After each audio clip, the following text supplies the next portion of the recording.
And if we did not need any more drama regarding the NCAA tournament, guess what? It doesn't matter. We're getting the extra drama. We're getting the added drama as big news earlier in the day, I don't know, about an hour and a half ago, as Cooper Flagg goes down. And here's how it sounded on the television broadcast.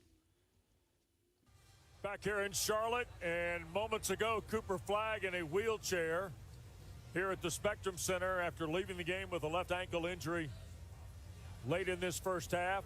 And, of course, the 8 seed Georgia Tech.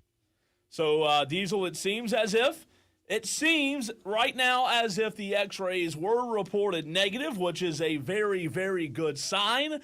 But, boy, when you talk about the magnitude of this tournament and what Cooper Flagg means to that basketball team in Durham, that could have been an even bigger oh boy. However, it seems as if he's now going to be day-to-day. Duke did beat Georgia Tech, so their season is still alive.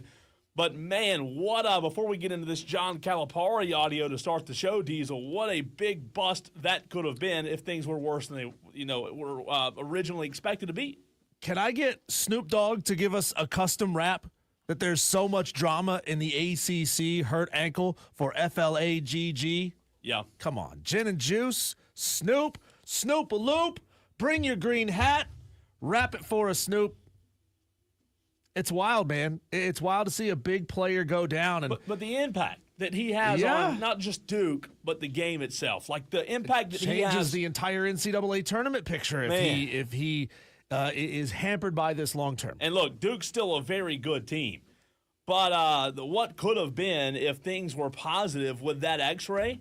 Oh, boy. Welcome into Wire to Wire. He's Diesel. I'm Cole Bryson. It is a Thursday edition of the show. T-Swizzle already getting the chat started on the YouTube stream. You can watch the show. I know most of you out there know that you can listen to the show anytime, but you can watch the show as well. We're live on Twitter, Facebook, and YouTube. A whopping 221 in the stream already. That was quick. I mean, that was right off the bat. 220 of you Tolos already in the stream.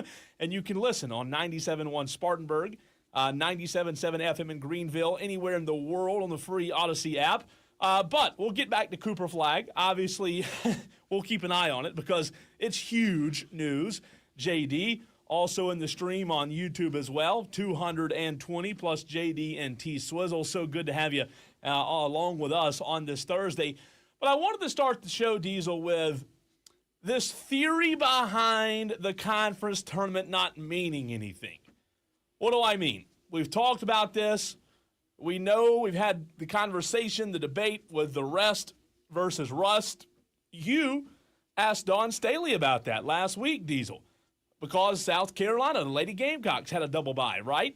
You asked her about it. We've debated it. And John Calipari last night, after defeating South Carolina, gave a very interesting tidbit of audio. Let's hear what John said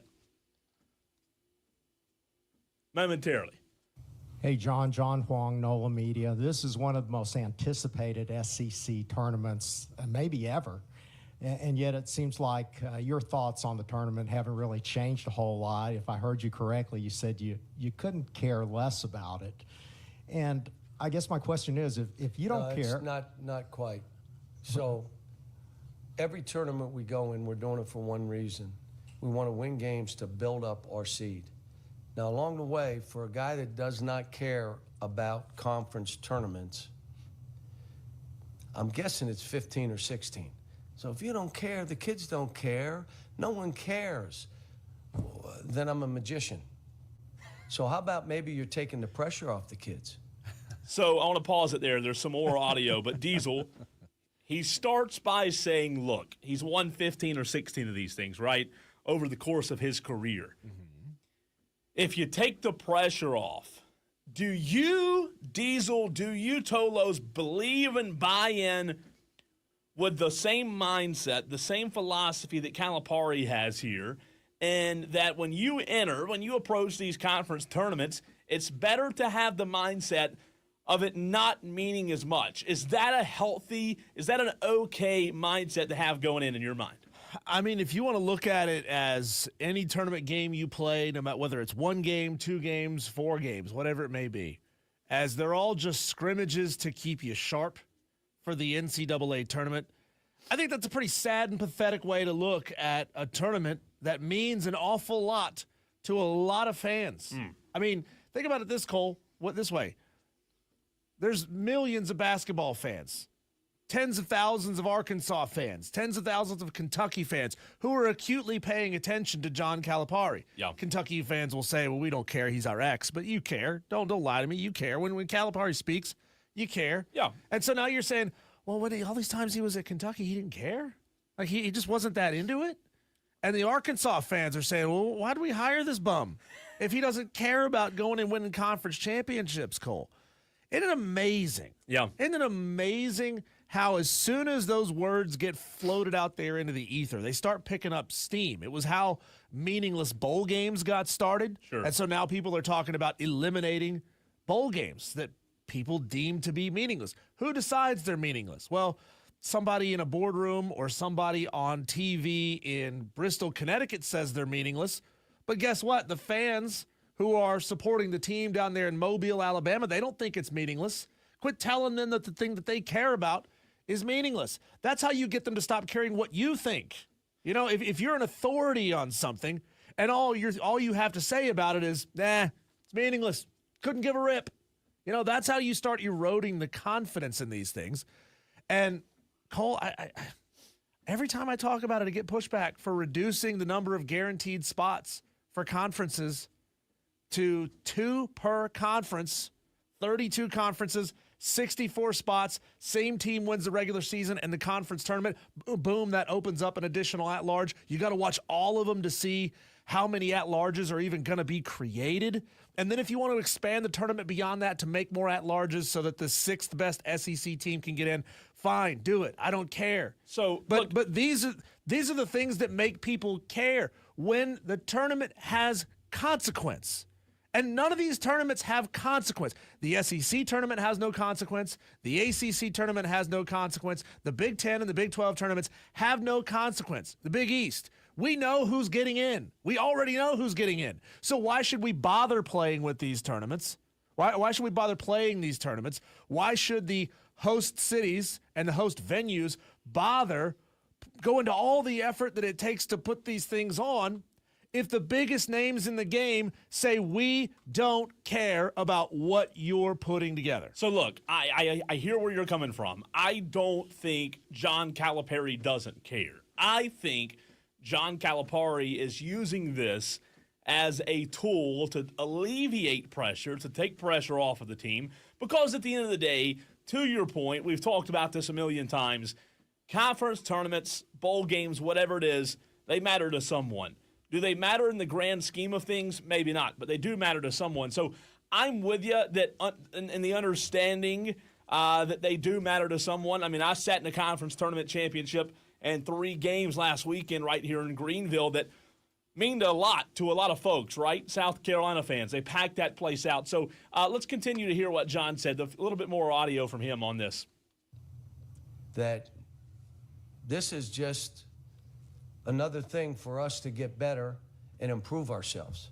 And then along the way, you know what? You're reaching for stars, you grab a moon, and all of a sudden you're standing there with the trophy.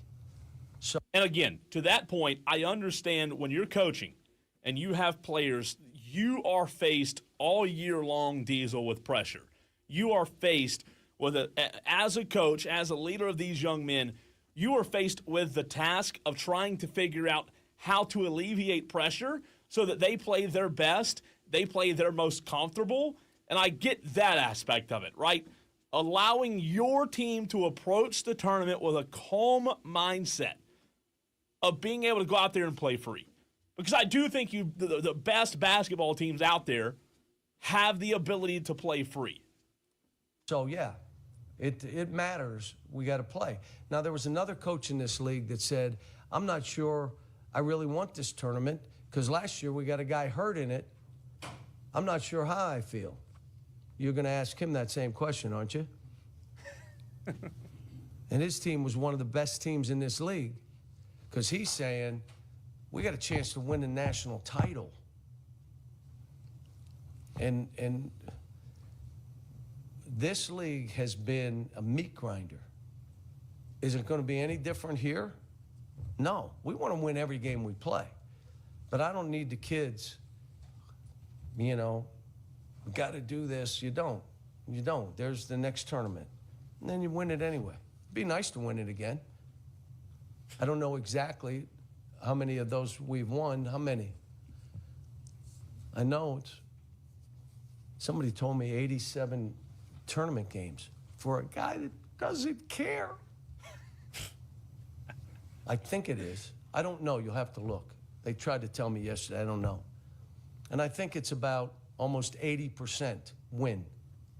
For a guy that doesn't care, there should be a lot of guys not caring.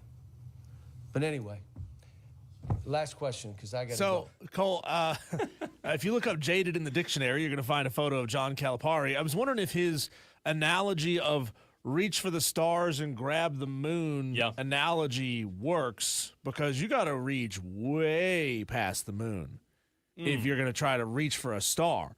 The moon is 238,900 miles from Earth. It's 4.24 light years to the closest star. So how are you going to reach for a star and grab the moon? Well, you hear the saying all the time, reach for the stars, right? I think what he's saying is... Reach for a knife and cut the cheese, John. What are you talking about here? I think he's saying, whether you agree with him or not, and that's what I want to hear from you, Tolos, at 844-FAN-PHONE, 844-326-3663. Text line, phone line, both open right now. I think whether you agree or disagree with him, what he's trying to say, what he's trying to convey is, hey, I want my team to be able to go into this tournament with no pressure. And you know what? If we play great, we reach for the stars, we'll accidentally grab the moon instead, and it'll be a championship, right? I think that's what he's trying to get across. I would love to know, and maybe we'll never know, Diesel, I would love to know if other coaches in the league, and the SEC particularly, feel that same way. Echo that sentiment, right? Because to his point, there was a team last year that got their best player hurt in the SEC tournament. So it's tough. Cooper Flagg, for example. Let's take Cooper Flagg, for example. Hurt in the ACC tournament.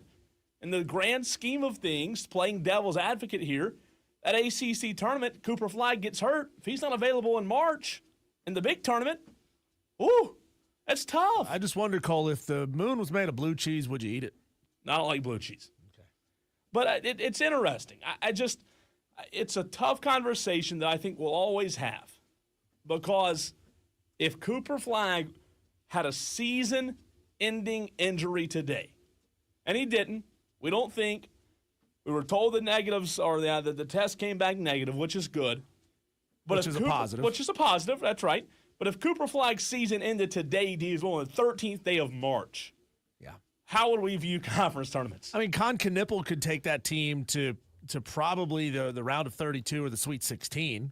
I mean, he's a strong enough player. Yep, he's good. Duke is a very deep team, but it certainly puts a huge roadblock and a huge mountain they'd have to climb to win a national championship. So if you've got coaches saying, I don't really know how many conference games I've won. How many times have I won this thing? SID guy, tell me. Yeah. I don't know. That tells me coaches aren't really as invested in it as they should be. And their thought is, how do we keep our team healthy? Is it better for us to skip our conference? Are we going to see teams opting out of conference tournaments now?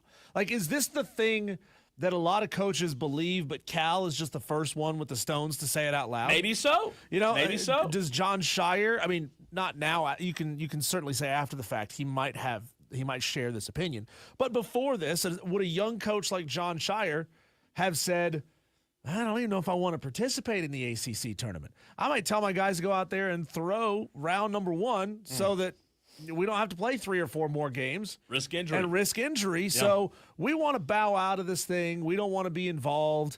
And then all of a sudden, when Duke says they don't want to be involved, North Carolina doesn't want to be involved. And then Clemson doesn't want to be involved. And in the years where Virginia is great, Virginia doesn't want to be involved. And now you're talking about a situation where the conferences have to start fining schools for trying to opt out. I mean, come on, man. Now we're talking about opt-outs in conference tournaments. Yeah, and here's the reality of it. The reality is, Diesel, we wouldn't be having this conversation today. If what? If the I word that we just said weren't a factor. If you told every coach that goes into the SEC tournament, if you told every coach that goes into the ACC tournament, it doesn't matter. I don't know if you're going to win this game, coach. I don't know if you're going to win the tournament. I don't know when you're going to lose or win. However, nobody's going to get injured. Nobody's going to get injured. You don't have to worry about it, right? Everybody's in bubble wrap. Cooper Flagg's not going to fall down on his ankle and it just break underneath him almost. That's the way it looked. The video was it was not good. So that's the question. How do you weigh risk versus reward when talking about a conference tournament where you can potentially have your best player go out for the season? I don't know. As a coach, Diesel, if I were a coach, to his point, you do want to win every game. You want to win every single one of them. Seeding, to Wesley Roberts' point, it's a big deal. But how much will the seeding change? I think injury is the one caveat that every coach, it scares them to death about these tournaments. So I know that there are two different bodies here, but, I mean, is it worthwhile having the conversation of moving Duke off the one line because Cooper Flagg is injured? Now, I mean, he can rehab and they can ice his ankle and do all the things that they do to get an ankle back to, as good a shape as they can get it. But how is the committee supposed to look at Duke now? Are they basing – now this goes back to the conversation Jordan we had Travis. about Florida State Yeah. for years, for the last 2 or 3 years.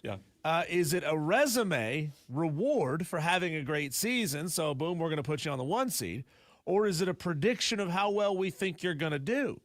Like how good of a chance do we believe you have to go and win a game in this thing? And without Cooper Flagg, They're a different team. they're a different team. So does the committee have an obligation? Again, I understand they're different committees, CFP committee, NCAA selection committee, different committees. But if we want some form of consistency from sport to sport to sport, what is the standard here? Hey, I'll tell you this. If you take Florida State out because their quarterback got hurt, do you have to take Duke off the one line because their star player got hurt? I will say, to answer your question, it helps that they won today. Because had they lost to Georgia Tech after Cooper Flagg goes down, and Duke didn't play the best in the first half, by the way. Had they lost, it's going to be tough. All right, breaking news just in right now on ESPN. Duke coach John Shire says he isn't available, or he isn't convinced Cooper Flagg will be available for the remainder of the ACC tournament. Just in, again, Duke coach John Shire says he isn't convinced Cooper Flagg will be available for the remainder of the ACC tournament. That is breaking news. That's huge because obviously it impacts the team. As you said, he's a big part of their team. But do you think internally, Diesel, there's a conversation of, hey, we are a national championship contender? Shut them down. Shut them down. Don't let them walk on the court. I would.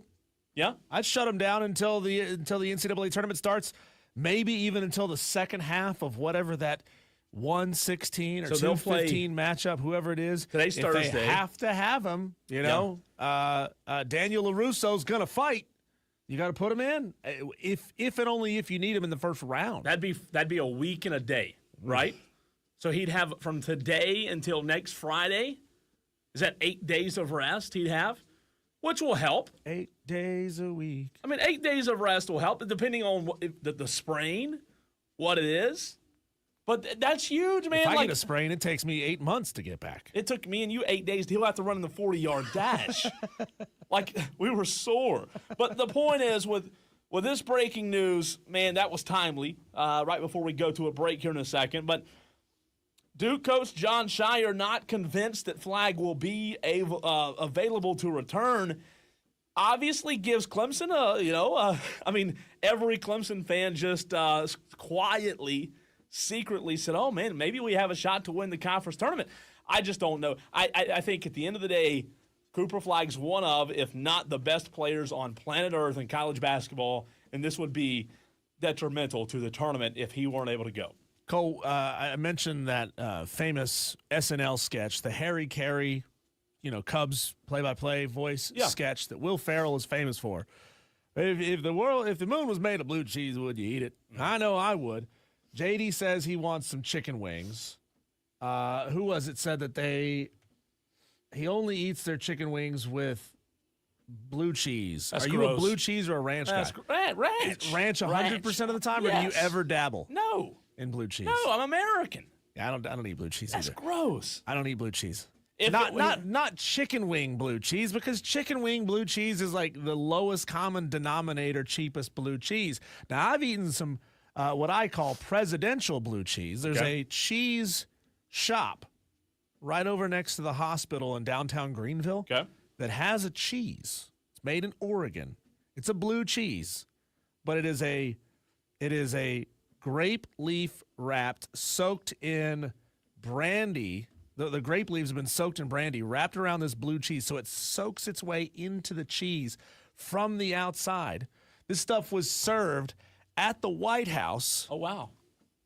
To the French president. And you know the French and how they feel about their cheese. They are noses to the air, snobby frogs about their cheese. Yeah. And that American cheese won best cheese in the world. Wow. That blue cheese won best cheese in the world. So they dunked on the French president, Emmanuel Macron, by serving it to him at the White House. I'll say this. Love it. Love the pettiness. Diesel, if ranch dressing were not a thing, if it were not invented, if it did not exist, I'd eat blue cheese.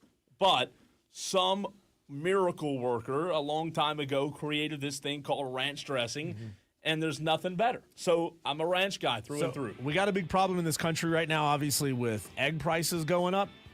Mine went down at Eagles last night. Yeah, I did see that on the news this morning that we're in like a little bit of a lull, but it's supposed to go back up. I hope not. What if ranch dressing prices flew through the roof? Is that when we riot? That'd be rough. Wire to Wire with Diesel and Cole Bryson. When we come back, Cole, a conference has now laid down the law. This is how much you have to spend when it comes to revenue distribution, and if you don't, we're going to boot your ass out of the league. Where is it happening? Should it be happening? Will it come to other conferences? We'll get into that conversation next on the Fan Upstate.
are, Cole. We're in the land of college football where if you don't have the money to keep up with your conference mates, get the hell out. That is what the AAC is saying, the Alliance of American Conferences, or the American Athletic Conference, however you want to say it. They are now the first Division I conference to announce a minimum per school revenue distribution payout. And all this, of course, stems from that House versus NCAA. Schools are allowed to distribute up to $20.5 million. And the AAC has become the first one to tell its schools, this is how much you must spend. So a little bit of a dictatorship going on in the conference. Well, is yeah, what it sounds a little like, bit. Right? You So- got to spend this. What is that called? Pay to play? I guess. They're paying. I mean, they're. Extortion, maybe? Oh, yeah. Maybe it's a Yeah. little bit of that, too. So there are 15 schools in the AAC, 13 of which will be subject to this new rule. Now, Army and Navy will not be because they are government-supported, and as such, they do not allow NIL for student athletes. So Army and Navy will not have to comply with these rules. I wonder how that is going to... What was the reason? What'd you say? Because they're not allowed, cadets and midshipmen are not allowed to receive NIL money. wow. And so that is the reason why they're not allowed to. They don't pay their athletes. Yeah. So 13 members, though, will have to comply with this, and they will have to distribute a minimum of $10.5 million over the next 3 years. Not $10.5 million per year, but $10.5 million total over the next 3 years to get them to a point where everybody is spending the minimum amount of distribution. Now, they say that they're doing this as a way of kind of leading the pack, right? They certainly want to plant that flag in the minds of student athletes and say, hey, well, are you trying to decide between going to Arkansas State out of the Sun Belt or Memphis? Well, guess what? Memphis, over here at Memphis, we're distributing $10.5 million. So, you know how much you're going to, how big the pie is if you sign on to play at Memphis over there at Arkansas State in the Sun Belt. I mean, you just don't know. So they're publicly stating, and they're trying to get out ahead of the pack and say, here's what we're going to do. There is no indication as far as what happens in year 4. So they get 3 years to reach $10.5 million spent. The plan allows each school to set its own pace to hit that $10.5 million total. So the way they broke it down is that they could distribute $2 million in year 1, $3 million in year 2, $5 million in year 3. After that, we don't know how much the requirement is going to be, but we do know they have to spend $10.5 million over the next 3 years. This is where it gets interesting, Cole. Failure to reach $10.5 million over the next 3 years could jeopardize a school's membership in the AAC. Now, the AAC has been that sort of tweener conference between the group of 5, the MACs and the Sun Belts and the Conference USAs of the world, and the ACC Big 12 power conferences. So I'm genuinely curious, Cole, how willing are they going to be at 15 members if 3 years from now, and I'm not picking on any individual school, but let's just say 3 years from now, Tulsa, Charlotte, North Texas, and FAU all say, guys, we can't do this. We can't distribute this kind of money. And they say, okay, well, don't let the door hit you where the good Lord split you. Yeah, I also wonder, initially, if it, I don't want to say becomes a trend, if this is something that Diesel other conferences look at and adopt the strategy.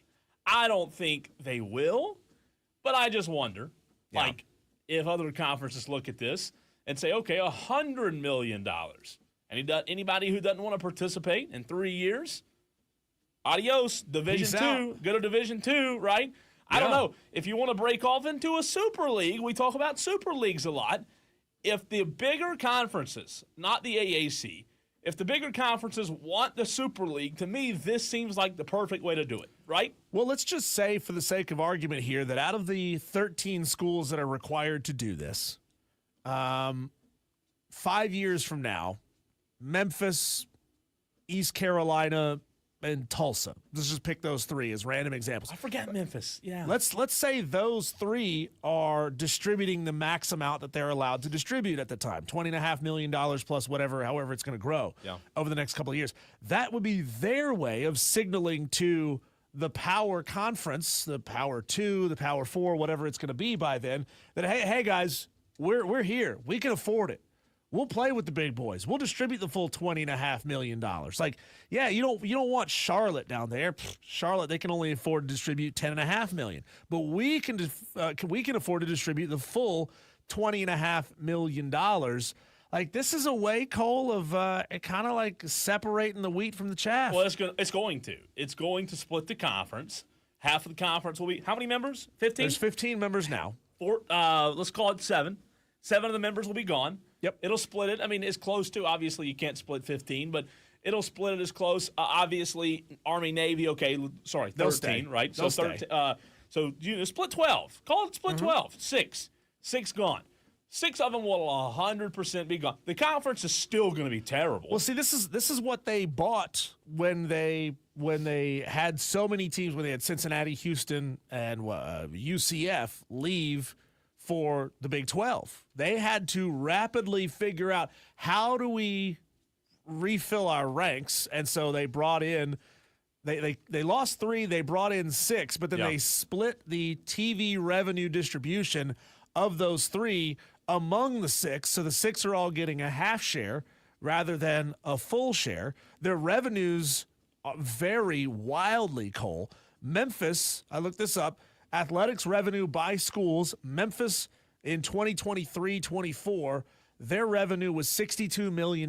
They're fine. So they're fine. They're good. Florida Atlantic is the bottom end of the conference, and they only raised $39 million. And what was the minimum? 10? 10 is what they have to distribute. So now you're telling Florida Atlantic, you're making $39 million. Really 29. It's really $29 million. Which I don't like. Are they going to be able to compete on any kind of meaningful level? I don't know. I mean, would it behoove a Florida Atlantic to say, well, screw you guys, we'll go back to Conference USA, we'll go back to the Sun Belt, we'll figure something else out, we'll go independent. Well, they're going to go somewhere. I mean, let's say it. Let's just call it, 6. I think there's 6 that 100% will go somewhere. I don't know if you can. Here's the only thing. I don't know after this happens. Let's say 6 leave. I don't know if you can add anybody. Maybe you can. The only teams that you can add that may be able North to Dakota do the same, State, maybe. Yeah, but they're not going to have that kind of money either. They're not. This is all about money now. Yeah. This is not about competitiveness. Okay, this is about money. So, here's a good example. James Madison has the highest revenue in the Sun Belt. Maybe James Madison comes in, and by the way, a big part of James Madison's revenue is funded off the backs of student fees. They have one of the highest student fees in the country. So their students are the ones funding the athletic program on a much higher level than, let's just say, a Georgia Southern student. Why would it be advantageous, though, to leave the Sun Belt to go to the AAC? Higher profile, higher prestige. I just don't. This feeling of we want to try to compete with the next rung up on the ladder, I guess.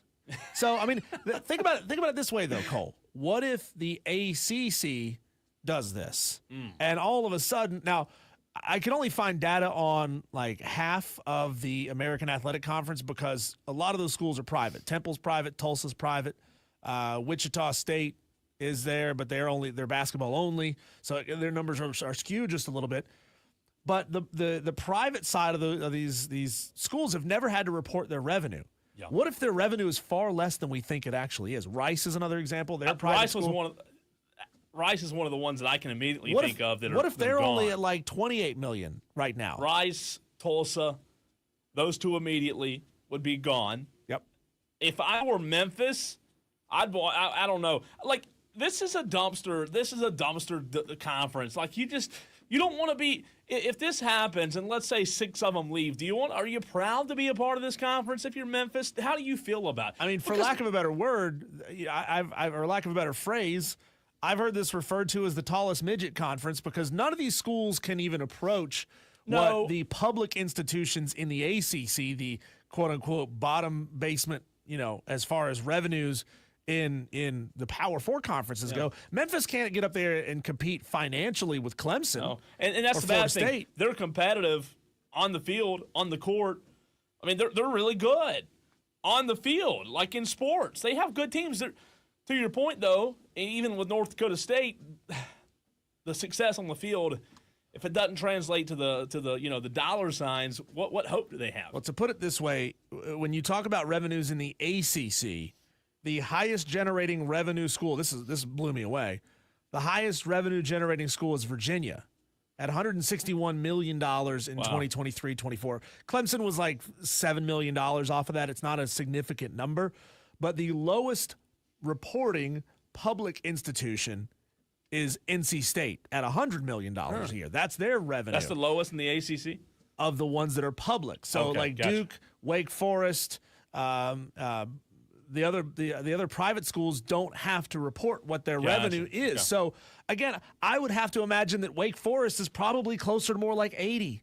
You know, if NC State is at 100, Wake Forest is at 80. And if the ACC then demands that you now have to reach that $20.5 million cap, that ceiling, you are required to spend that. That takes Wake Forest from an $80 million budget down to a $60 million budget. Now, all of a sudden, they're on the same level as Memphis. Maybe they can get Liberty to join. Oh, they got all the money they need That's what I because said, the big money Liberty, They're right? big money. They're tax free. They're a diploma mill. They can afford it. They can afford it. 10 million. What's 10 million of them? Nothing. Liberty to the AAC, right? You just pray for it, and it shows up in your bank account. That hadn't worked yet for me. I tried. When we come back, Clemson. Your last name has to be Graham for that to work. Right. Clemson, South Carolina baseball this weekend. Both teams have been hot lately. What lies in front of them this weekend? We'll talk about it next.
Shout out Mike.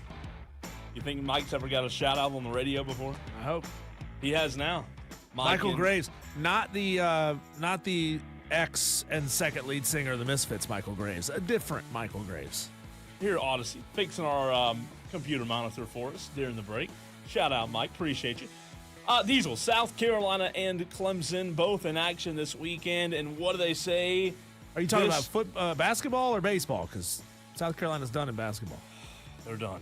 Yeah, they're You done. had to be Debbie Downer, didn't you? You had to Well, be. you're going to bring it up. You had to be Debbie. This is a sports show, and we have a texter who says, we don't care about the ACC or the AAC. No, Well, fine. baseball. Fine, I'll rip on South Carolina basketball for the season being over. Baseball. Okay. Baseball, okay. South Carolina, Clemson, and both in action as Lamont Paris and the Gamecocks, their season's done. But Clemson, let's start with the Tigers. They're hot right now. 17-1 on the season, Diesel.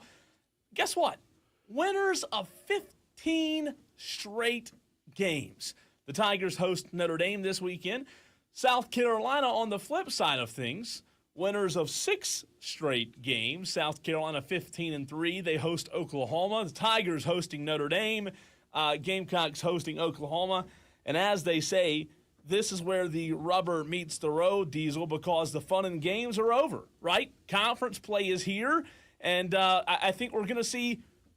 I think we're going to see in conference play what both teams truly are made of. I think we have more questions with South Carolina than we do Clemson, but again, this is where the rubber meets the road.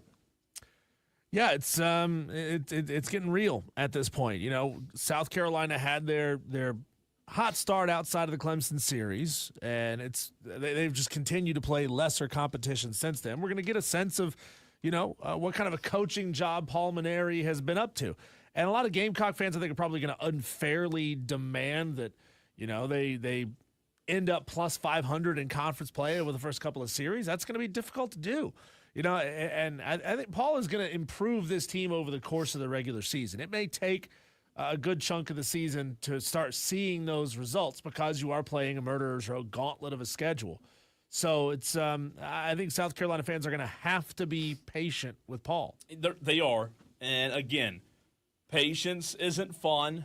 It's not something that Gamecock fans or any fan base is good at, right? But I think you're right. Clemson, we know a lot more about them. They went out to Arlington to open the season. They were really good. They lost one game. And guess what, Diesel? Since that one loss, they haven't lost since. We know what they are. We know what Eric Bakich is about. And you know what? I heard this phrase said during the preseason from a member of Clemson baseball, and I didn't know how to take it. But I heard it come out of the camp that for Clemson baseball, Diesel, it was Omaha or bust. And when I heard that, I was a little worried. I was a little afraid at first because that's high expectations, right? Sure. But guess what? After 18 games, I think they mean that. They're 17-1 on the season. They swept South Carolina. They showed up and showed out in Arlington, lost one game. It was bad, but they lost one game and haven't lost since. Those are high expectations. But, man, does this not look like an Omaha team right now? I mean, they've got the pieces. They've got to stay healthy. It does. I mean, it's going to get real here in a couple of weeks. Wake Forest is always a really good baseball team. They are. Notre Dame's not bad. Notre Dame's not bad. They're going to have a good series against NC State, who's always good in April. Florida State, usually pretty good. Yep. Duke, very good. Very good. You may find out over the course of the season that, I don't think Clemson has that difficult of a schedule. I think it's a solid. I mean, they schedule, miss right? playing North Carolina, who's also always very good. The midweeks are manageable. Yeah, I'm looking at midweeks: Gardner-Webb, Georgia Southern, Presbyterian, Coastal, Citadel. I think this season is the midweeks are very, very manageable. Mm-hmm. Your weekend series are not the gauntlet that the SEC is, though it's not easy. Yeah. So I've got no reason to believe this Clemson team isn't set up, barring injury. They're going to win a lot of games, man. Winning a ton of games. They're going to win a lot of games. Want to let you Tolos know that we have a huge show, slam-packed show coming your way Reggie Chatman Jr. joins us in about 8 minutes to talk Braves. We're going to get into Clemson basketball tonight at 4:30. At 4:20. We have an interview pending for 4:30 with Justin Bailey of Wofford, who grew up right here in the upstate, went to Blue Ridge High School, and transferred from upstate to Wofford. And then we'll talk Gamecocks at 5:20 with Alan Cole, South Carolina beat writer for Gamecock Scoop, a Rivals Network.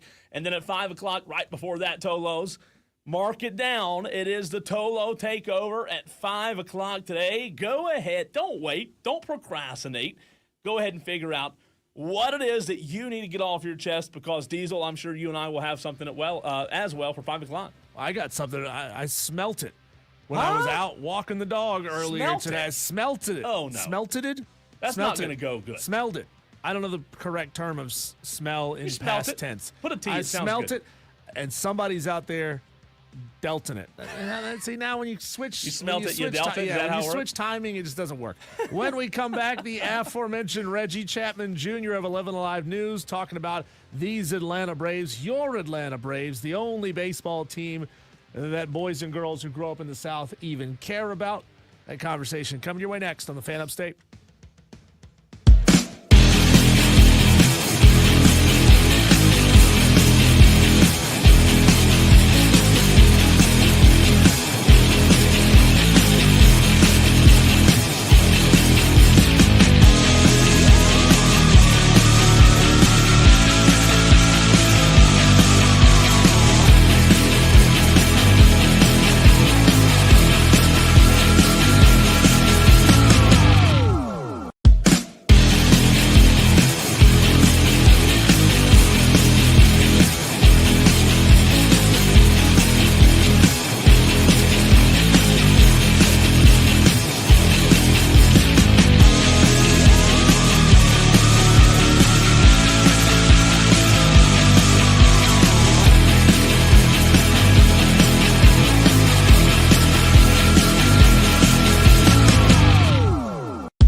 Well, your Atlanta Braves sit at 8-7-3 to this point in spring training. Not that that means a whole lot, but you'd rather be winning more games than you're losing. I know it's a lot of ways to get pitchers up to speed. It's a lot of ways to try new guys, to mess around with the rotations, mess around with the batting orders and see kind of what sticks, kind of get the team in a dress rehearsal scenario to get back out there and get playing at a high level. But the Atlanta Braves, again, sitting at 8-7-3. They do have ties in spring training ball. Probably like 50, 45 days away from opening, 40 days maybe, something like that from opening day. Maybe it's not that long. I might be putting a little too much on there. I think if I had to guess, I'd say 44 days, something like that. Maybe not that long, Diesel. But anyways, opening day just around the corner. Excited for that. We haven't talked Braves at all because nobody cares about spring training. I mean, to your point, right? Like, what is a spring? It's like NFL preseason. What do you learn from it? Yeah. Nothing. So, but at the very least, Cole, you get to start rehabbing and getting some guys back out there.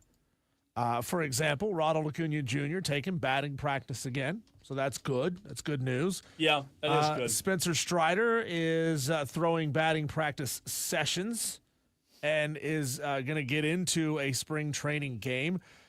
So, we're going to get to talk to our guest, Reggie Chatman Jr. of 11 Alive News from Atlanta here in just a couple of minutes. You already heard from him. He said he was coming out of a big, important meeting. 2 weeks, by the way. I was off. I said 30, 40 days. 2 weeks away. Are we now? 2 weeks away until opening day for the Braves, Diesel.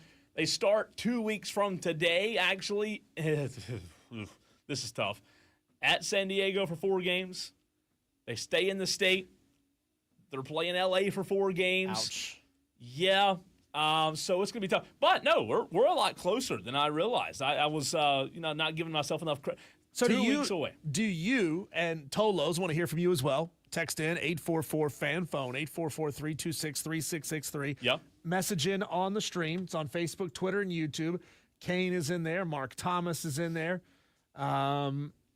We've got, who else? Wesley Roberts, T. Swizzle. 278. Like, do you hang on every single Major League Baseball game early in the season? Like, do you care, like, really what happens in game 3 of the season? Just as much as you care in game 155 of the season? Or is it kind of you got to look at it in a 10 to 15 game block, like a rolling, moving 10 to 15 game window? This is how the team is playing right now. That's the way I should be. That's the way Braves fans should be, in a block, in a 10 to, like, to your point, a 10 to 15 game window. However, no, I've always, as a Braves fan, I've always gotten hung up on, I remember specifically let's go back in time, 10 years. Whenever the Braves started selling, and they redid their farm system, and they were getting rid of guys like Justin Upton and Hayward, they got these new guys in. And I remember the season started in, 2015. And with all these new guys, the Braves won like 10 games in a row. And my Braves friends, we were all excited, overexcited, right? Because you've had a great start. So to answer your question, I shouldn't be that way, but no, I do. I get upset every time they lose. Every time they lose, it's frustrating, but you know what? It's part of it. There's a long season. And the reason I asked that question, Cole, is because I'm not so sure that talking about baseball prior to the All-Star break, talking about individual games, actually makes for great sports talk radio. If you're talking about a late June game against the Orioles interleague, and you say, "Oh, can you believe that on 3-2, Lopez threw that slider instead of the changeup?" That's boring. That's boring. Put an ice pick in the back of my brain, please. Don't make me talk about what's going on in June games. Well, I think most people, like, if you're a diehard Braves fan, you want to talk. You care. If you really, really care. To me, the only thing that's compelling at that point of the season is injuries. Yeah, but look, I'm not saying it's the right way to be. I'm saying, though, as a Braves fan, you hang your hat on every game, even the early ones. Going back to that rebuild I was talking about from 10 years ago, it's just the way we are. It doesn't matter if it's June or March or April, or if we lose 2 or 3 games in a row, we're doomed. That's the way Braves fans are. Well, to talk about it, let's go to the phone lines and bring on Reggie Chatman Jr., 11 Alive News, here to talk Atlanta Braves with us. Reggie, I don't know if you heard how much of that conversation you just heard, because I know Cole brought you on kind of midway through what we were talking about there. First 25 games for the Atlanta Braves, how much stock do you put on, really kind of drilling down onto individual choices, pitch choice, swinging or not swinging, these individual small decisions? How much do you hang on all of those little things early in the season? Well, I'll tell you guys, and thank you guys for having me on. It's funny because I heard the absolute end where you guys said something to the effect where people are upset when people lose 2 or 3 games, whatever. So, look, at the end of the day, if this Braves team comes out and doesn't play well to start the year, people are going to be very upset. And that's just how it works here in Braves country, especially here in Atlanta. You lose 2 games in a row, people think it's all over. I mean, last year had a whole bunch of ups and downs, but I mean, boy, last year had some stretches where you thought, like, man, maybe people were talking about, like, maybe we got to move this team out of here, man. Like, it's that bad and that aggressive when this team loses, man. But, look, I think overall, personally, I don't think you should put that much stock into it, at least early in the year. But at the end of the day, you do need to get wins. I think this team has enough talent and enough hype, especially with the players eventually coming back as well with Spencer Strider and Ronald Acuna, that this team feels like, once again, has a World Series or bust mentality, and they should feel like that, right? That incredible 2023 team that broke all those offensive records. 8 of those 9 players could be back for this upcoming season, and the only player that would be different is in left field. That's a major upgrade in Jurickson Profar, who will probably be ready to go for opening day. So expectations are high for this team, and look, if you start losing games early in the year, people are not going to be happy about it. Reggie, I'm going to push back, and tell me why I'm wrong here. I'm going to push back on that. I personally don't think this is a World Series team. Look, maybe I'm wrong. Maybe I'm the Braves fan that makes other Braves fans miserable because I'm always negative and I can't be positive about anything. I wanted Brian Snitker fired last season. You're right, it was a season of ups and downs, but convince me and any other listeners out there in the upstate of South Carolina today why, in your mind, this is a team that could make a World Series run. Well, look, I think you're being upset about maybe not thinking that this team could be a World Series team is understandable based on how maybe quiet this Braves team was in the offseason, not really going above the salary cap. You let Minter go, you let a couple other guys go. Travis D'Arnaud is gone, but I think at the end of the day, all the core pieces that you need to be able to still be successful are still here, right? That, like I said, that lineup from a couple of years ago is all pretty much intact, right? If they can just kind of create even maybe half of the magic they had in that season offensively, then they're going to be really good. And I think overall the rotation you have to feel good about as well, right? You've got the reigning NL Cy Young winner back for another year.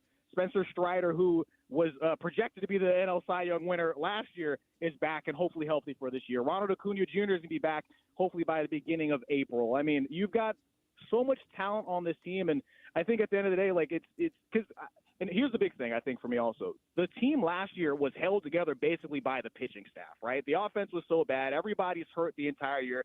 Most of those guys are healthy now offensively, and the rotation is pretty much the same. If you can get some more magic out of Spencer Schwellenbach, if you can get some more magic out of Grant Holmes, Spencer Strider comes back, and maybe even if you see Ian Anderson get back to his return of form from some years ago, you think you have the hitting and the pitching together collectively that they can make a nice run, especially if Jurickson Profar continues to shine like he did last year in his breakout year. Reggie, let's park right there on Spencer Strider for a second. Now, this is what's listed on ESPN.com from 4 days ago. Says that he's going to throw at least one more live batting practice session before getting into a spring training game, whether it be in the Grapefruit League or in a minor league contest. Where exactly is Spencer Strider right now? Well, I think Spencer Strider is, I mean, you guys heard it right there, just on the way back.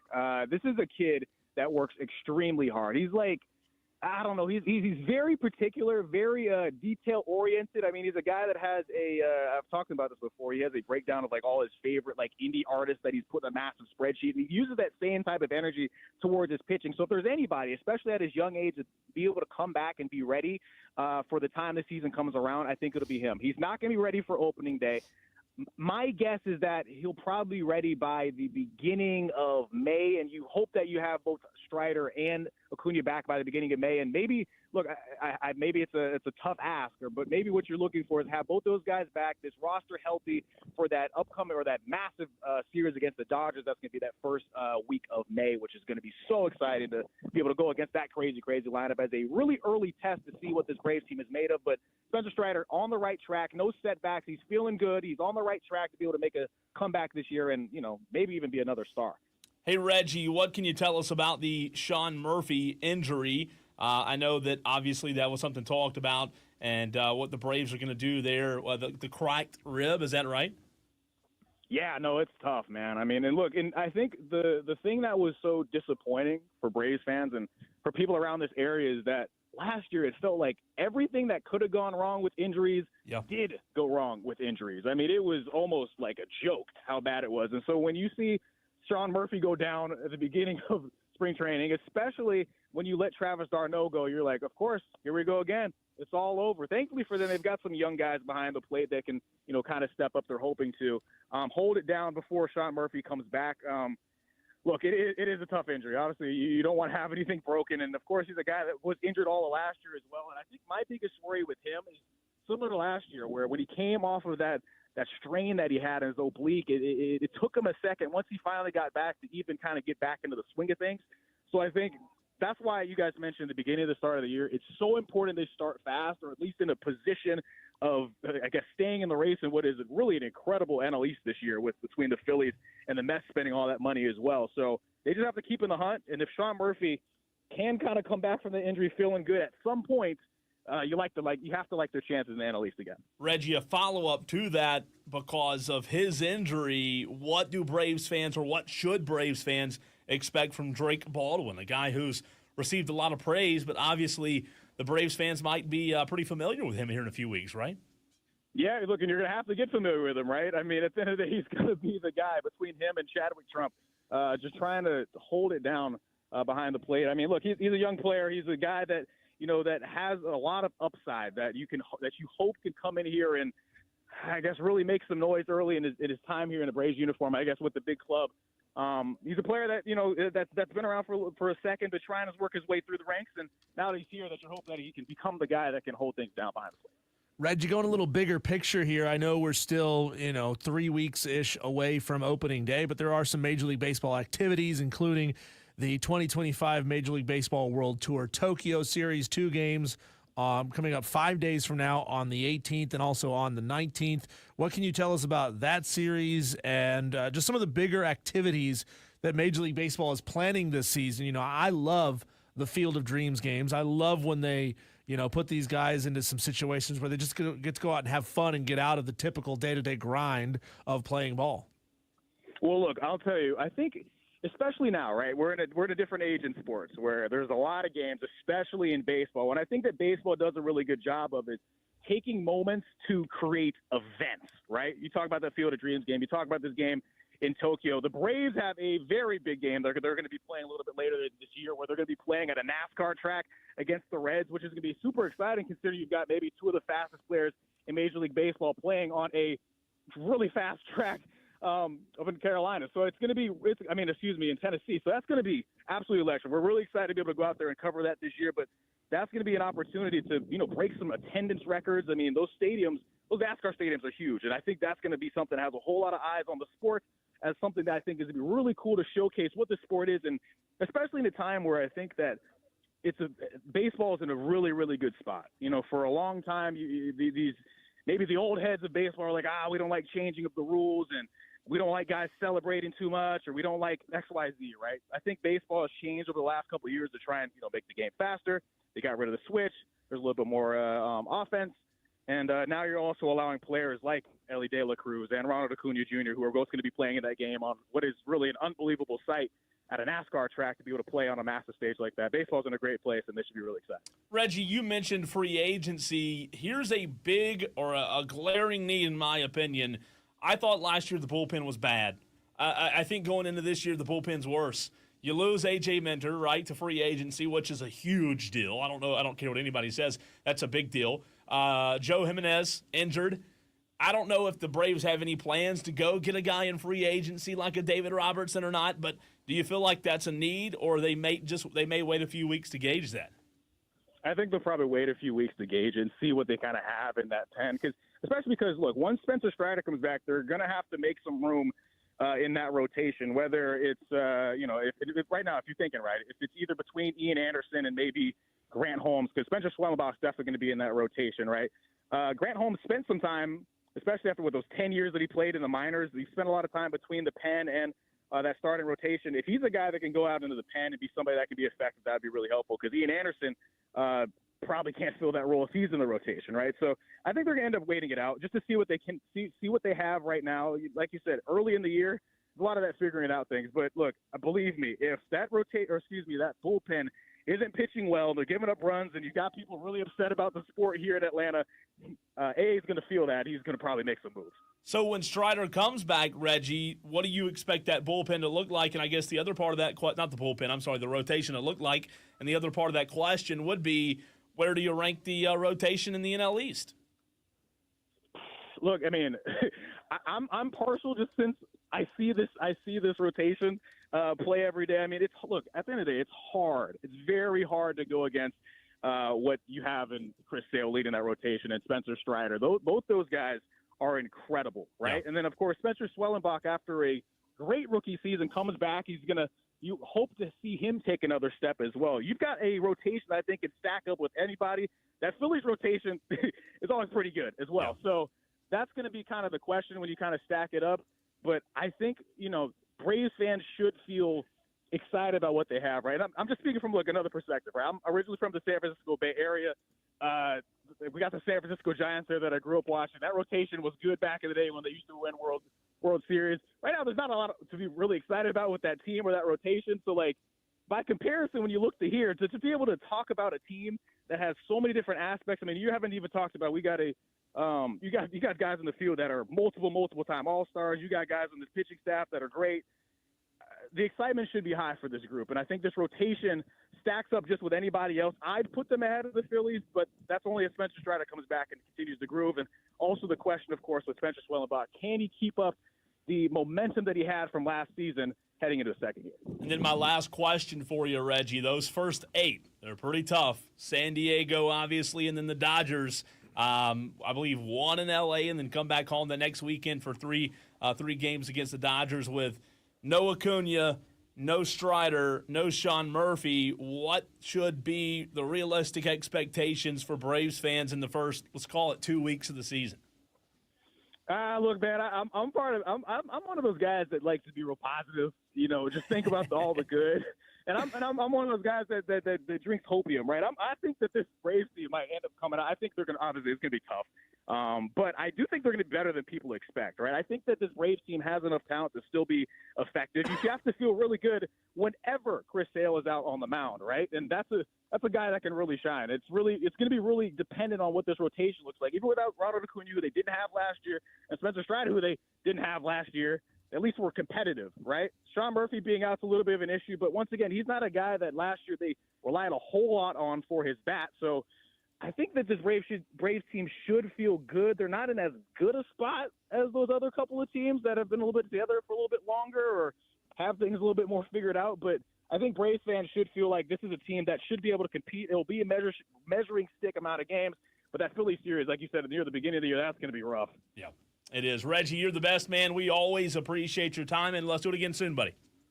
Sounds good, man. Thanks for having me. Reggie Chatman Jr., 11 Alive News. And, texter corrected me. I was way off.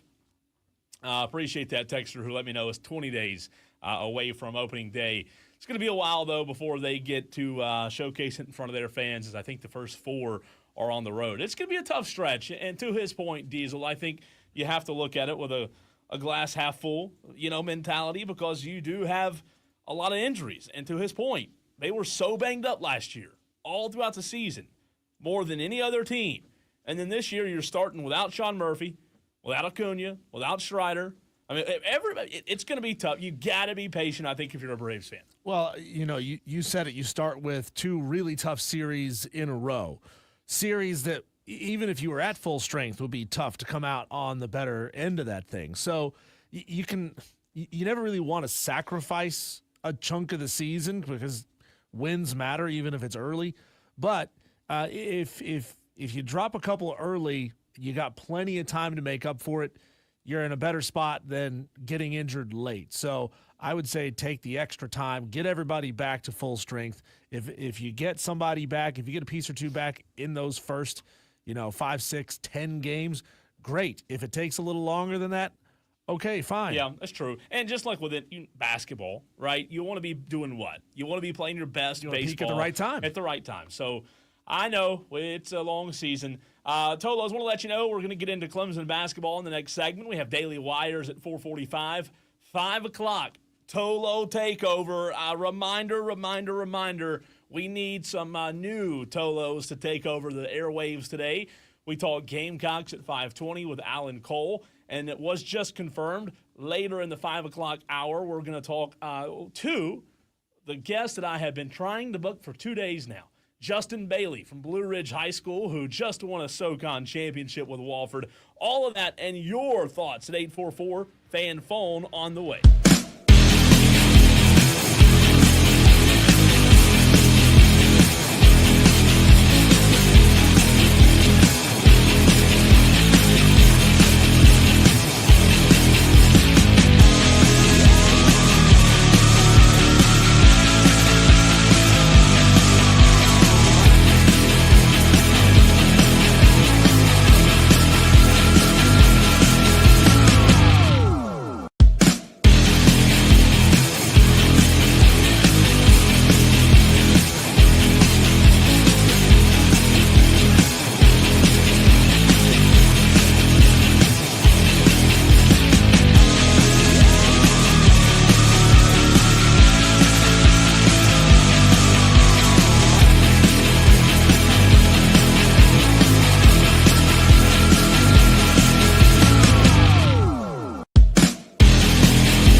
Clemson basketball back in action tonight after a brief hiatus. Any concerned Clemson fans out there at 844 fan phone, 844-326-3663. Look, Clemson has been spectacular all season long. There's no doubt. They've been so good. And it's going to be interesting to see tonight how they come out. Diesel, SMU is the opponent. And Clemson just played SMU not too long ago toward the end of the conference in Dallas, in Texas. And Clemson didn't struggle. They were really good that day. I mean, they were really good. So any concern tonight, or do you think this is a breeze for the Tigers? I know that Brad Burnell is concerned, right? It's his job to be concerned. You have to take every opponent seriously. Sure. They beat him by 10 on the road. That was about 3 weeks ago, February 22nd, the date on that game. Won by 10, won both halves. The second half, they actually got better. Clemson scored 36 in the first, 43 in the second half. So, I don't think Clemson is going to have a tremendous amount of trouble with them. I would be shocked if Clemson lost this game and made an early exit from the ACC tournament. I mean, if that were to happen, you have to look at it and say, all right, well, what exactly did SMU do to beat them? Clemson is decent at defending the three. I remember looking this up the other day, so don't quote me on exactly the number, but they were about 115th best in America at defending the three. So the 3-point percentage given up, 115th. But still, that only equates to like 35% from three for opponents. So it's not like that's an elite number by their opponents. So maybe if SMU gets hot from three and can really move the ball well, move without the ball well, that's one of those things that impresses me about any team. The teams that move well without the ball, instead of just giving it to somebody and hoping that they create something and hoping that someone is going to be open on like a drive and kick.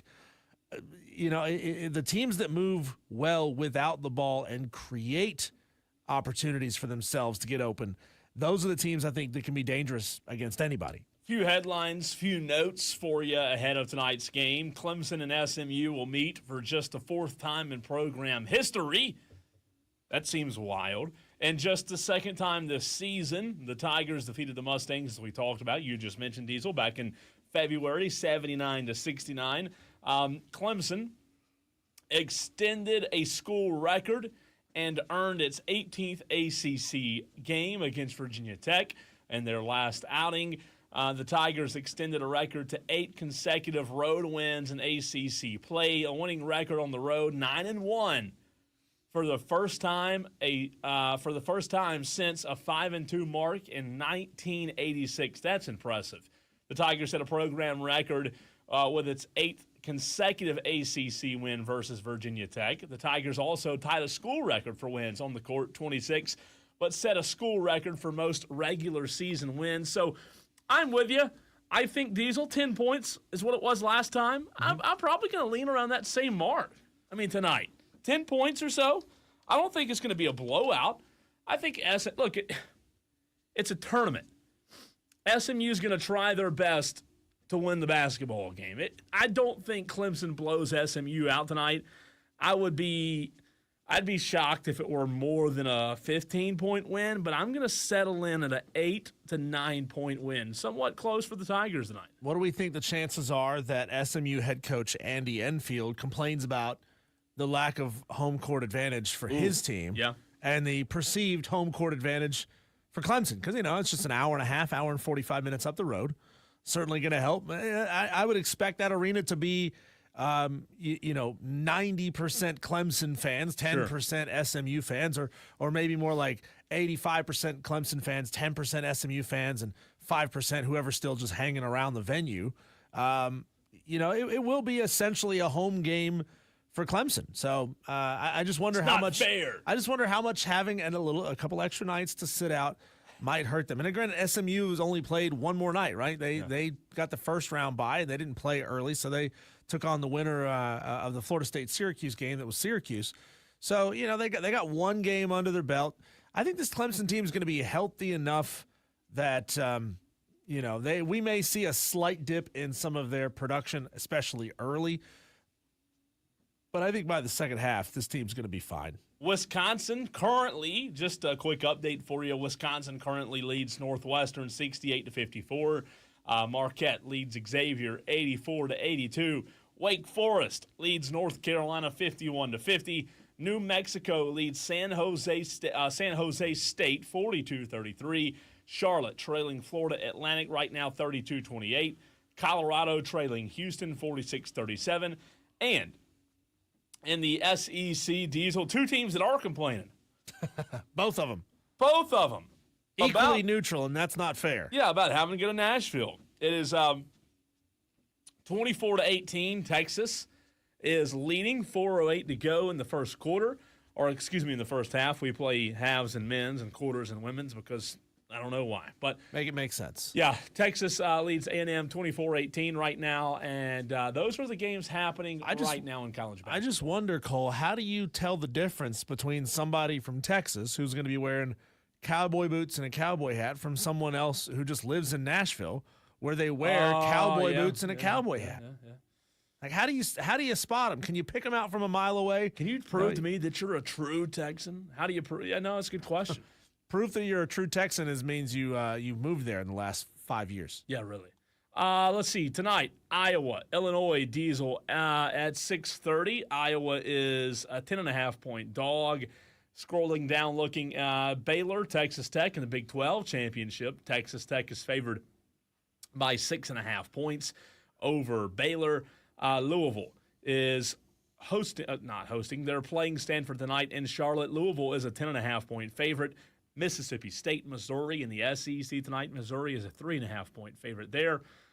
Just looking, there's a lot of D1 games in total, but not a lot of really good games tonight. And then Clemson, SMU, 9:30. Also at 9:30, Oklahoma, Kentucky. What are the odds that you stay up to finish the Clemson SMU game? I'm going to try. It's I really hard, am. man. 9:30, 10:30, 11:30, maybe. It's tough. I used to be able to handle it no problem. I can't do it anymore, man. Yeah, it'll be 11:30 or so before that game ends. We need to start these games at 10 a.m. And then tomorrow, the teams with the double byes in the SEC tournament will begin because, the SEC tournament started the day later. Let's see, any other good games tonight? Duke, Georgia Tech's already happened. Obviously, we talked about that, 78-70. Duke's Cooper Flagg went down. And in case you just tuned into the show, it was reported that Cooper Flagg may not play again in the rest of the tournament, which would be bad news, Diesel. It would not be good if Cooper Flagg. I hadn't heard any new news on that. Yeah, that's what I'm searching for right now to see if there's anything specific. Honestly, not much. Nothing specific about it. It's just lower leg injury, ankle injury, same thing. That ESPN report that you were referencing there came out. About an hour ago? So nothing. The video was nasty, by the way. He went down. He was so far up in the air, man. He goes down, and his ankle just turns. It just turns on him, and it's a freaky-looking thing, man. It's a freaky-looking thing, and I hate it for him because you're talking about one of the best players in the country, if not the best player. And we do have now people, various different blog sites and these people could be also just trying to get a little attention for themselves at this point, saying things like Duke is not Final Four good without Cooper Flagg. Is that really a big stretch? I'm not sure. I don't know. Are they a Final Four team without Diesel, they're as good. That's a good question. I think they're as good as a Final Four team without Flagg. However, if you tell me that all of those SEC teams that have been dominant all year long are right there and they're making runs, it's going to be a gauntlet to get to the Final Four. Yeah, you need all hands on deck. Injuries happen at inopportune times, and this is what's happening to Duke right now. Yeah. Yeah, I don't know. I hate it for Flagg, but canceled. If anybody now is going to complain about not needing to play conference tournaments and about them being meaningless, it'll be Duke. They'll be the ones out there crying about it because it's Duke, right? Sure. Yeah, it's going to be interesting, but I don't know. I think they're a good enough team to make a run without Flagg, but at the end of the day, Cooper Flagg's what got him there. Cooper Flagg's a big piece of it, and I don't know. We'll see. So here's a weird piece of audio, Cole, and this comes from the ACC broadcast, and I'm just going to hit play on this clip and see if you being a play-by-play guy would use these same words to describe the situation. Hang on a second. Let's see if we can get the audio to go here on the count of 1, 2, and here we go. And then Cooper Flagg, after grabbing the rebound, landing. Nope. Did you see it? Yep. Immediately grasping at the ankle, and you can see, of course, tremendous concern on the faces of Ralph and Kelly Flagg, Cooper's parents. Rightfully so. Eesh. But I can tell you one thing. They are most concerned about the Blue Devils winning this game. They're concerned more about the Blue Devils winning this game than Cooper's actual safety, I don't know health, and about well-being. that. I don't know about that. We'll see. When we come back, we'll see what's going on out there in the sports world in our Daily Wires. We'll do the whip around next.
Cooper Flagg's parents are more concerned with Duke winning the game than the health of their son and number 1 overall pick. No. Who says that? What a Garbage on idiot. TV. That's not true. Come on. That's garbage. You know what's not garbage are the Daily Wires. Here's the buzz happening around the sports world. You like that little transition? I do. Free agent quarterback Mac Jones, who wanted an opportunity to work with Coach Kyle Shanahan, has agreed to terms with the San Francisco 49ers on a 2-year deal worth $7 million, $5 million guaranteed.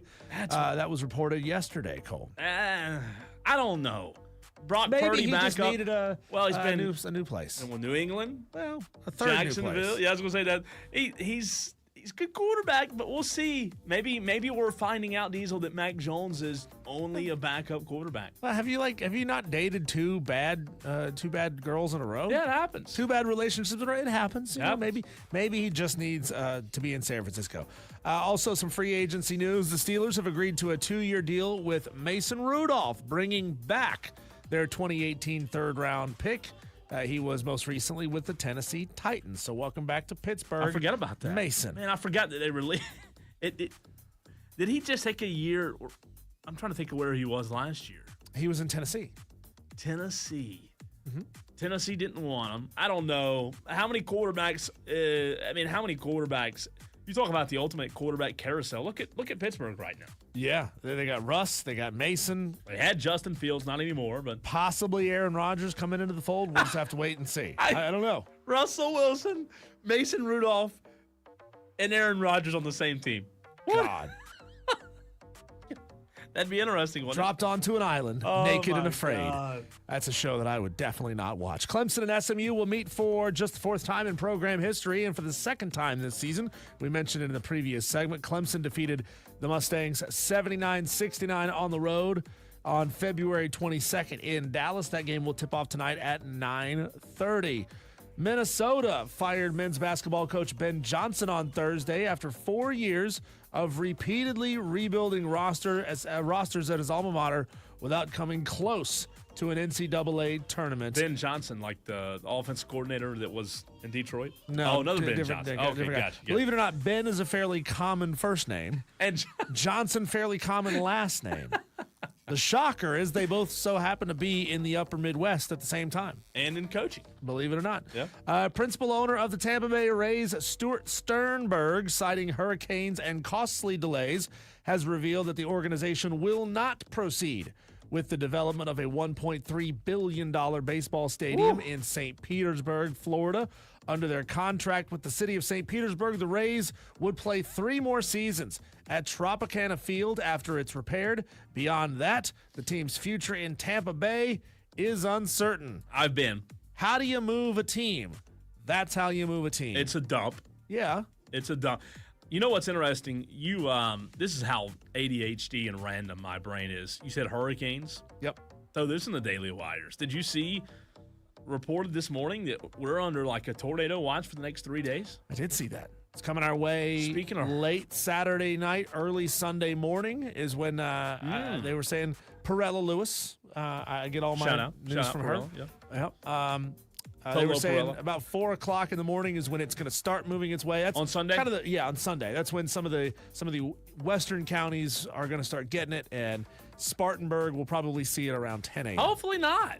I don't want to see any tornadoes. Hopefully you'll see nothing, but right. I don't want any But the weather is tornadoes. coming through regardless. Yeah, That's let's get some coming through. storms this weekend. It's really nice today and tomorrow. I mean, it's been great this week, but Mm-hmm. tornado season, I guess, ramping up. I don't know. I have to keep up. We talked about this earlier in the show, Cole. The AAC is becoming the first conference that will require each conference member to spend $10 million in revenue benefit distributions over the next 3 years. So they are actually putting a dollar figure and a date on it. By this date, here's how much you have to be spending. I don't know what they'll have to spend starting 3 seasons from now or in the 4th season from now. Don't know if other conferences are going to follow suit. I just thought that was really interesting. No, it's rude. Making them pay all that money. Well, they have to pay it no matter what. They have to pay something. Yeah, just not that. Yeah. Sorry, Rice. You're gone. Yeah. Duke freshman Cooper Flagg was helped off the court with a left ankle injury late in the first half of their game earlier today and will not return. It's being said, Cole, that he could be shut down for the entire remainder of the ACC I think I would. I mean, what do you... What do you stand to gain by putting it back out there? No, because, look, he's hobbled. Him running on it. It's not going to get better, him running on it. Rest is probably ice, some compression, drugs. elevation. Yep. You got to rice it, man. You got to rice it. Second mention of rice in the Daily Wires, though true. not the same kind of rice. It's true. And, we hadn't even mentioned, like, the food rice. But what's crazy is with Cooper Flagg, it's 8 days. Let's call it a sprained ankle. I don't know what it technically is. Is 8 days enough? Maybe we need an expert. It is amazing, though, how fast, athletes with the tippy-top best care, how fast their recovery time is. Yeah, I mean, I'd just like to know what does 8 days do to a sprain? If it truly is a sprained ankle, what does 8 days do? We need our resident TOLO doctor to let us know on that. USC has announced its starting rotation for this weekend slate of games. Tomorrow, they'll start Brandon Stone. Saturday, Jake McCoy, who we saw play here in Greenville, who was absolutely fantastic. Yeah. And on Sunday, Dylan Eskew will get the start. That's interesting that Dylan Eskew has now taken over the Sunday starts because Stone wasn't supposed to be the Friday guy.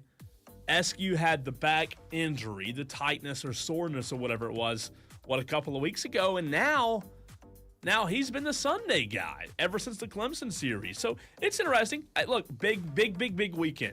If South Carolina can start off and get 2 of 3 in conference play, that'll be big. And finally, Cole, Rich Rodriguez is back at West Virginia.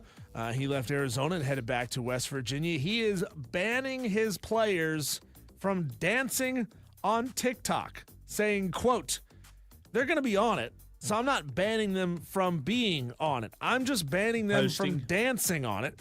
We try to have a hard edge or whatever, and you're in here in your tights dancing on TikTok. Ain't quite the image of our program that I want." Well, welcome to 2025, Rich. Everybody does it. Cam Canarella does it. I don't do it. Well, you're not a TikTok star. I'm not. But guess what? It's like I said earlier. You may not like it, but these guys after baseball, if they don't go have a professional baseball career, they might have a career because of TikTok. I mean, it sounds crazy, but it's been done. People make a lot of money on social media. I don't have a problem with it. If you want to dance, dance. You can still be a good baseball player. What was the was it Donald Sterling, the owner of the Clippers, who got in trouble for telling his girlfriend who she could and couldn't? Well, he didn't get in trouble for telling her who she could and couldn't date. He said, "Just don't flaunt it on Instagram." Yeah. And that's all he cared about. It's like, put it on Facebook, put it on Twitter. I don't care. Just don't put it on Instagram. Tolos, it is your time to shine. I'm calling for one new Tolo. We had one last week, by the way. Congratulations to Michael on that. I'm calling for one new Tolo to take over these very airwaves. We do this segment every Thursday at 5 o'clock. Diesel and I shut up. It's your chance to take over whatever you want to talk about. Sports, if you have something to get off your chest, if you're mad at your wife, your kids, if you had a bad day at work, call in, sound off. That's next.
I know what you say driving down the road in your car.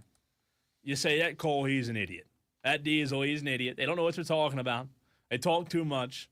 They complain and say the same things over and over. They're not any good. They suck. They shouldn't be on the radio. I wish I had a radio show. But you know what? Those of you who say that, you don't have the kahunas to call in. That's my problem with most people out there who complain is, they say, I could do a better job, but then they don't call in when we ask them to call in, right? But this segment, if you are new to the show, if you are one of the 304 people watching on the stream right now, it is the TOLO Takeover, your opportunity to take over these airwaves, and I'm going to give you the phone number, and after I give it to you, you hit dial, and I'll start screening calls. But it's 844-FAN-PHONE. That's FANFONE, 844-326-3663. Hit dial, call us up, get in line, whatever you want to talk about. It can be sports-related. It doesn't have to be sports-related, but whatever you want it to be, if you want to get something off your chest, tell something funny, something bad, we're here for you. And Kane is pleading the fifth today on the YouTube stream. He's saying, I'm letting Dewey take it over today or a new Tolo, whichever comes first. What are we doing here? You in politics? I think Kane's scared. Kane, are you I don't have anything to say is what somebody will say. I don't have anything to say. That's not true. You That's have not true. something He's to been say. talking trash throughout the entire show. Yeah. 2 hours and 2 minutes of live show, and he's in the comment section. I'm just kidding, Kane, by the way. And he is all over everything we have to say. He's got a lot to say. And you know what? We already have like our normal Tolos that call every Thursday, and they're the freaking best. They're awesome, but we want to continue to add more and more Tolos. Last week, I got to give a shout out. Michael called in last week and was asking us about this whole narrative of winning 3 games against the same team. Remember, we're talking about Furman and having to play Sanford. Michael called in and took over last week. The week before that, we had a new Tolo that called in and took over the airwaves. So, Tolos, if you want to sound off like you've got a pair, take your iPhone out or your Android. For those of you who still use Android, take your phone out, hit the phone app. I could rage for a full up. 15 minutes on Android people. You could, and you can. You can. 844-326-3663, and then hit the green dial button, and I'll answer your call and put your butt on the air with us. He's Diesel. I'm Cole Bryson. This is Wire to Wire. It's your chance to take over on the TOLO Takeover. Diesel, do you have something to rant about today? I do have something to rant about today, okay? So you're aware of the concept or the existence of invasive species, right? There are a lot of animals that get introduced. Sometimes they're pets that people just let go because they don't want to take care of them anymore. It's really bad with a lot of plants as well, Cole. So I'm in my neighborhood today, and I am walking Brago, walking the dog, okay? And every, 5th house, I get this stink. Ugh. It smells like fertilizer. It just stinks. I'm like, the dog didn't duty on the sidewalk. It's perfectly fine. What's going on here? Oh, it's those Bradford pear trees that everybody has in their front yards. And these are big, established trees. They've been there for years. It's not like it's a little sapling that's coming up. But Cole, they stink. They smell like duty, okay? We got so many native trees to our area that look good and that don't smell like somebody just crop dusted the neighborhood. This is going to shock you. We got to cut down these damn Bradford pears. They are an invasive species of trees. They come from China, Taiwan, Japan, and Vietnam. They're not supposed to be here. If you've got a Bradford pear in your yard, take a chainsaw out there and cut that sumbitch down. This may shock you, but I really can't recall them. Do they stink that bad? They stink. Yeah, you know what it smells like when you walk past somebody's house who just fertilized their lawn? Yeah. It smells like that.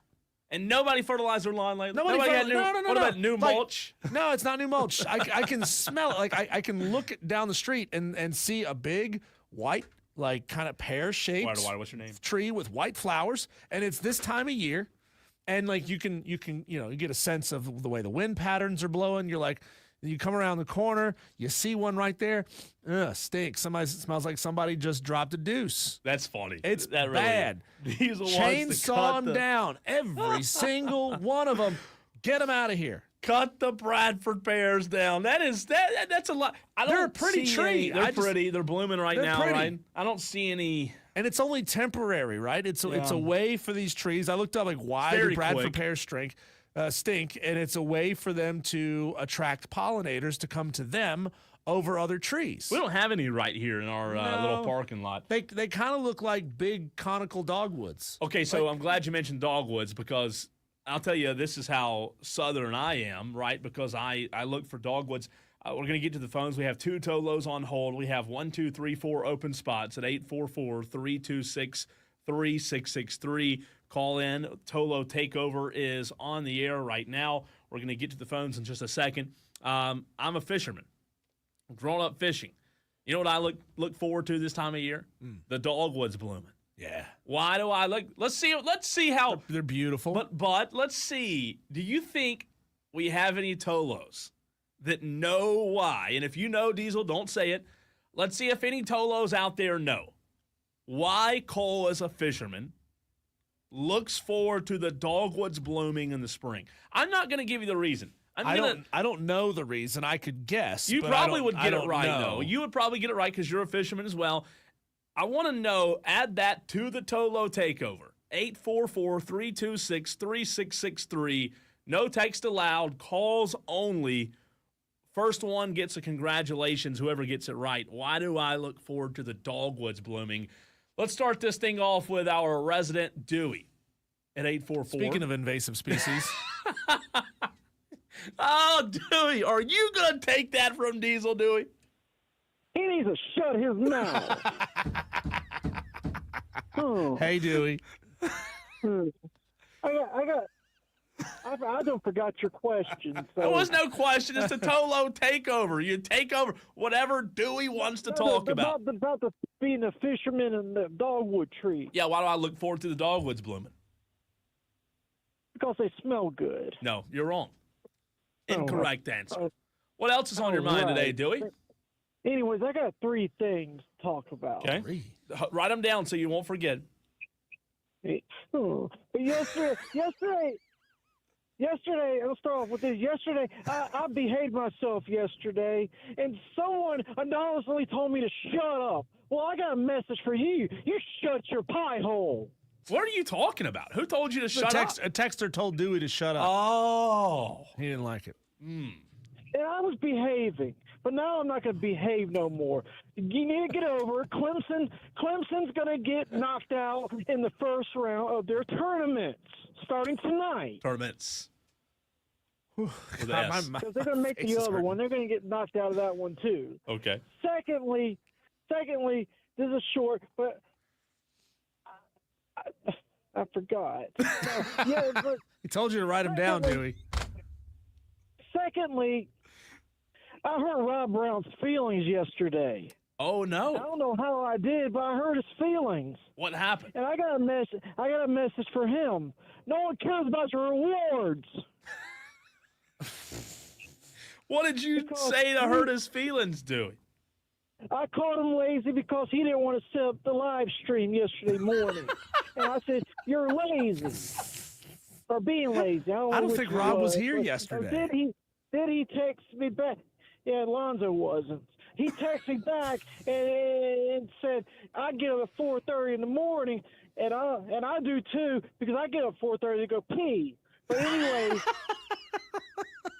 anyways, he said, I get up at 4:30 in the morning, and I have 3 awards. So my message to him is, no one cares. Okay, and your third thing, Dewey? Thirdly, my main complaint today is, why do people go to church? They're so hypocritical. They go to church, they put on this smile, they pretend to be something they're not. They got the little bonnets on in their Bibles and their suit and tie, and they tell everyone that they love you and all this good stuff. They put on a smile, but the moment you leave the parking lot, they're shooting you the bird. They're calling your name. They're honking their horns at you. Saturday nights, the very same people you go to the bar, I saw my deacon at the bar. Wait a minute. So This took a left turn. I didn't expect this to become. Dewey went to church and went to the bar and then saw his deacon at the bar. So did you? Saturday night, the night before Sunday, I went to the bar and I saw my deacon. Well, I didn't say nothing to him. I just said, "Hey, deacon," and he got up and left. I guess he didn't realize that I go to the bar too. And I'm not a hypocrite because I don't go to church telling people I love them. I only talk to no one at church. So how is he your deacon if you don't go to church? I do go to church. I say I don't talk to no one at church because they're all hypocrites. And there's the very same ones you get out as soon as you get out of the parking lot. They're honking their horns and flipping you off. And then you see them going down Woodrow Road flipping people off and going to bars and just church people are just hypocrites. And that is why no one goes to church. Dewey, I didn't see that coming today. I hope that everybody isn't that way, right? I hope that everybody's not. I think Rob Brown's like that. No, I bet not. I think people are better than you think. I really do. I think you got to give people more credit.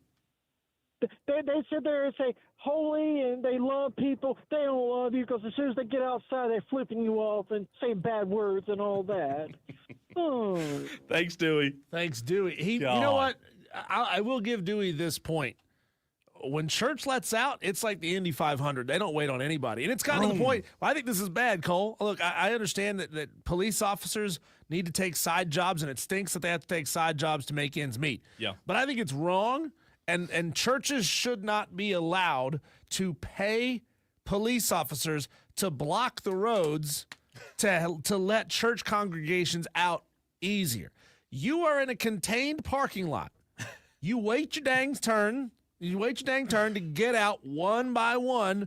You don't get to have a police officer out there blocking up a busy road just so that you can get out of the place you chose to go faster and easier. No, it happens everywhere. I think I've seen it on. I don't see it a lot. Having the resource officers out there, blocking lanes to let you out. I don't like it. I think I've seen it on Woodruff Road happen. Big churches probably do it, right? Sorry you feel that way, Dewey. I hope that everybody that goes to church doesn't fall under that category. But some people are good people. Some people there's a country song, Diesel, that says I believe most people are good. I try to believe that way. I really do. Well, it's funny how you look at the people who are the worst people online. You click on their Twitter pages and their bios always have Bible verses in it. Again, that's why you don't put your faith in people, right? And again, I'm far from perfect. Tolo Phil says Dewey is 100% right about the church people. Lefty Tiger says, my word, do Dewey. Oh, my word, do Dewey. Hurry it up. We should start screening the takeovers. Yeah. The only thing I would say to Tolo, Phil, and Dewey is the one rule I have in life with sports or talking about people who go to church, whatever, because I go to church. It doesn't matter what you're talking about. I try to be very careful, Diesel, of not using the word all, right? All church people are bad people. All Clemson fans are rednecks. All Carolina fans live in trailer homes, right? Because when you use the word all, you categorize everybody. I think that's the biggest thing for me, is just be careful of not putting everybody. Look, there's a lot of bad people out there that go to church. There's a lot of bad people out there that don't go to church, right? But being categorized in the all category, Dewey, I think just be careful. I mean, you can use whatever wording you want, but I just don't think that I don't think you say everybody falls under one category. How about this one? All people named Tom are welcome to call our show and speak up anytime they want. In Somerville. Tom, what's up, Tom? Hey, guys. Hey, all I know is this. If Dewey's deacon is going to the bar after the church, I'm going to the wrong church, and I need to go to Dewey's church. Party with the parishioners, right? Hey, I mean, there's nothing that says you can't have a good conversation about the Heavenly Father at a bar with the game on. There's nothing that says you can't do that. So if that deacon needs to have a conversation with somebody while he's drinking Grandpa's cough syrup, he can call me. I'll gladly go hang out out with him, and we can have a conversation. Fair enough. Well said, Tom. Well said. Hey, you know, you can be anywhere in the world. If you got two people talking about the Lord, he's there with you. Hey, just because you're in the clergy doesn't mean that you have to be sober. Hey, that's right. Now, this is going to be an odd change of topic, but Cole, you asked the question about the dogwoods. Yes. Okay. Hey, I got your answer, and it's the same answer my granddaddy told me way back when. And, you know, it's kind of funny, but it's the truth. Now, when those dogwoods start blooming, for all of you that don't know this, well, you get all the crappie together, and it's basically one big orgy with crappie and brim, and that brings in the bigger fish like the bass, and it's a fisherman's paradise. It's the best time of the year to leave work early and get on the water. Where did that just go? That's not the word I would use. That's not the word. It's the best way to put it together. You got the crappie spawn, and it's the best possible time of the year. So, Tom, you and the texter from the 662, texter from the 491, the three of you are correct. It is the old myth that the crappie are on the bed. Audie P texted the show and said the crappie are on the bed when the trees start blooming, the dogwood trees. And texter from the 491 said the same thing. Tom, you're right. And it's usually 99% of the time it's true. It is. Now that y'all got me wanting to go fishing this afternoon, the reason I wanted to call today is I have learned something. And I don't know if y'all had heard this, but if 14 teams from the Southeastern Conference make the NCAA tournament, which it is possible if Texas wins and Oklahoma wins tonight, if those two teams win and the SEC gets 14 teams in the tournament, have y'all seen what the new NIT format is? Because the way the new NIT format is, the top two teams left out of a power conference would get an automatic bid to the NIT. Well, if 14 teams from the SEC go to the NCAA tournament, you know who's left to make the NIT? The South Carolina Gamecocks, baby. And the South Carolina Gamecocks have had success in the NIT. As crazy as it sounds. Don't you just want this whole thing to be over, Tom? Hey, if the South Carolina Gamecocks can win the NIT, I'll take it. That's a good year. That's a good year to win the NIT. Thanks for the call, Tom. Absolutely. Go Gamecocks. Tom in Somerville. One of a kind, Diesel. Truly one of a kind. Let's see. We've got Stephen Webb. Yeah, we got time for one It's more. got to be quick, Stephen. We do have a guest, Stephen Webb, and the last chance for the TOLO Takeover. Stephen, you're the last one for today. What's up, man? Hey, what's going on, guys? I just wanted to call in and say, what is the deal with now airlines wanting to charge you for a checked bag? I don't understand. It's crap. I mean, they're greedy enough with everything else that they're getting from you.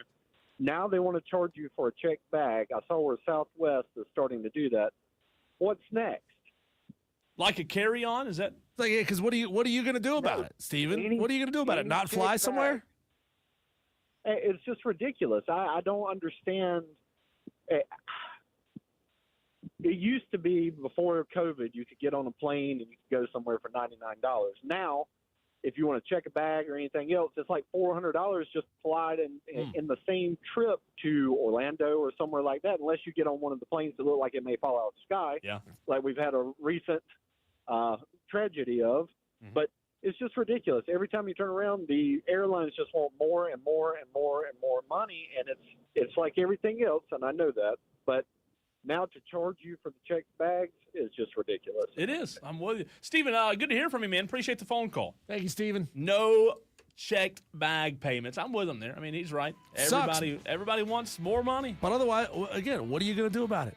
I know. Are you just not going to fly? You can't do anything. You got to do something. Yeah, you got to fly. Coming up next on the other side of the break, Alan Cole, who is a beat writer for Gamecock Scoop, part of the Rivals Network, going to join us to talk all things Gamecocks. And, well, we know what? We'll even ask him about Tom's question about the NIT. How about that? We'll bring it up next on the Fan Upstate.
Our next guest joining us for the very first time, Alan Cole, South Carolina Gamecocks beat writer for Gamecock Scoop. Find him on Twitter at Alan__Cole. We welcome Alan Cole to the show for the very first time. Alan, in the last segment, we had one of our callers, Tom from Somerville, grace our airwaves. He is a huge, diehard Gamecock fan. And he was regaling us with the new rules of the NIT, where the top two teams in a conference that don't make the NCAA tournament get automatic bids into the NIT.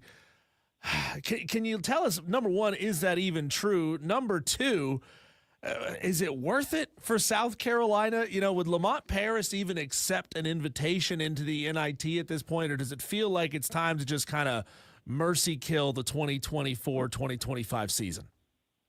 Yes, that's true, first of all. I was talking about that with someone yesterday. So they would, by default, if Texas and Oklahoma get in the NCAA tournament and the 14 SEC bids, then LSU would, by default, have NIT invitations. As for the second part of your question, I personally side with no. I think it's better to just kind of, as you say, mercy kill this and get into the transfer portal and get going on next year. There is a financial incentive to the NIT that I know the school probably cares about. There's going to be some complicated logistics because they won't be able to play a home game probably with the women hosting the first two rounds that week. So I think it's possible, but yes, they would get an invitation if Texas and Oklahoma both get invites to the big dance. Hey, Alan, it's Cole here. I want to tail off of that a follow-up question. You talk about transfer portal. You talk about recruitment for next season. It's a season that a lot of Gamecock fans are going to want to forget very, very quickly. And, you know, we've had Tolos, we've had listeners of the show say, look, bring on Eli Ellis, right? Bring on the guys who are up and coming into this next recruiting class. In your mind, is there enough coming to make the drastic jump from where South Carolina was this year to contending for the conference? Or in your mind, are they several years off from that? I don't believe anybody's ever several years off in modern college sports just with the existence of the portal. I think Missouri this year is a perfect example. They went 0-18 last year, and they're pretty comfortably in the field this year. So I don't think anybody's ever that far away anymore, but I also don't think the true freshmen coming in can fix it by themselves. I just also don't. Unless you have like a once-in-a-generation Cooper Flagg type, they're just not going to fix this by themselves. And I think Eli Ellis is going to be good, and you know, you talk about a guy like a Grant Holt, I think can help too. But I think you need college experience. I think they know that. They got to hit the portal. And what you just saw, probably minus Colin Murray-Boyles too, is not getting fixed by four freshmen. It's just not.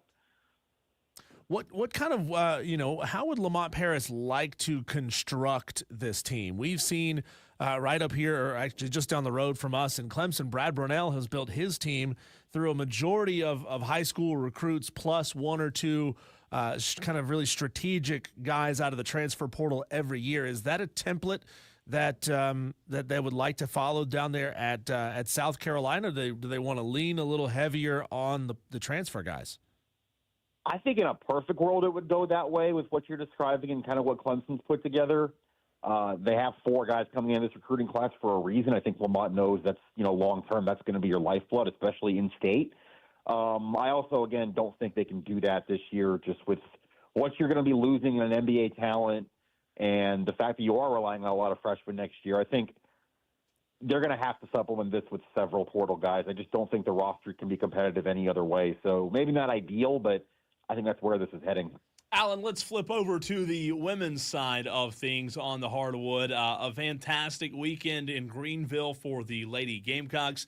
Dawn Staley is no stranger to the rain, if you will, when you talk about appearances and winning SEC championships. But now their attention turns to the NCAA tournament. Obviously a very, very good team, but there is some competition out there in the field. When you look at the totality of this tournament for the women in 2025, and we're about to enter this Selection Sunday coming up this weekend, do you feel like this team, from what you've seen, they are getting better? Dawn said they're playing their best basketball right now. Do you feel like Gamecock fans out there who pull for the Lady Gamecocks should still expect this team to be a title team or bust? I don't know about the word expect, just because I think the field's really deep. And if you gave me South Carolina against the field, I'd still probably take the field just because there's so many good teams this year. But I think you absolutely should expect the possibility of it. You should expect to be back in the Final Four. You should expect to be right there. This team's playing their best basketball, like you said. I think when they're defending the way they did on Sunday against Texas, I think the ceiling is exactly as high as it was last year, which is winning a national championship, obviously. And that's kind of where it starts. But, yeah, if you defend the way they did over the weekend, and especially Sunday, I think you absolutely can realistically think this team's good enough to win another championship. Alan, kind of stepping away from South Carolina here for 1 second, what was your reaction to Angel Reese saying that if WNBA players don't get what they want, it's time to maybe go on strike? I think there's a chance that could happen. I honestly don't know enough about. I know there's a CBA coming up after this upcoming, or CBA expiration after this upcoming season. I think there's a chance that could happen. I don't cover the W. I'm a South Carolina beat writer. I don't know enough about the situation to know if that would work, if that would get them where they want to go. I don't cover the league on a day-to-day basis, so I'm going to have to maybe take a pass on that one. It's interesting, especially with South Carolina putting players in the WNBA as well. Chloe Kitts was named tournament MVP. South Carolina is a deep, deep team, as we all know, Alan, as we're joined by Alan Cole of Gamecock Scoop on the Rivals Network. When you look at this team and this possibility of doing what we just talked about, potentially making, an Elite Eight or a Final Four run. Obviously, Chloe Kitts, who was the MVP of the tournament last weekend, has to be good. But from what you saw last weekend, what would you say, or what have you heard Dawn Staley say needs to be elevated one more step, one more tick in order for South Carolina to make that ultimate run? Yeah, I think it just comes back to the efficiency on offense. I think we all know what this defense can do, what this defense does when it's locked in, but you still saw at times this weekend, and I'm thinking really about that Friday game against Vanderbilt in the second half, some bad shot selection, some turnovers. They just get in these offensive ruts every now and then, and it's not regular, obviously. I'd say they played 11 out of 12 really good quarters over the weekend, but if you get in a 5 or 10 minute stretch where you score 8 points in a tournament game, that can send you home if it's the wrong opponent who gets hot. So I think it's just being a little more efficient and a little bit more consistent on offense and staying out of some of those lulls.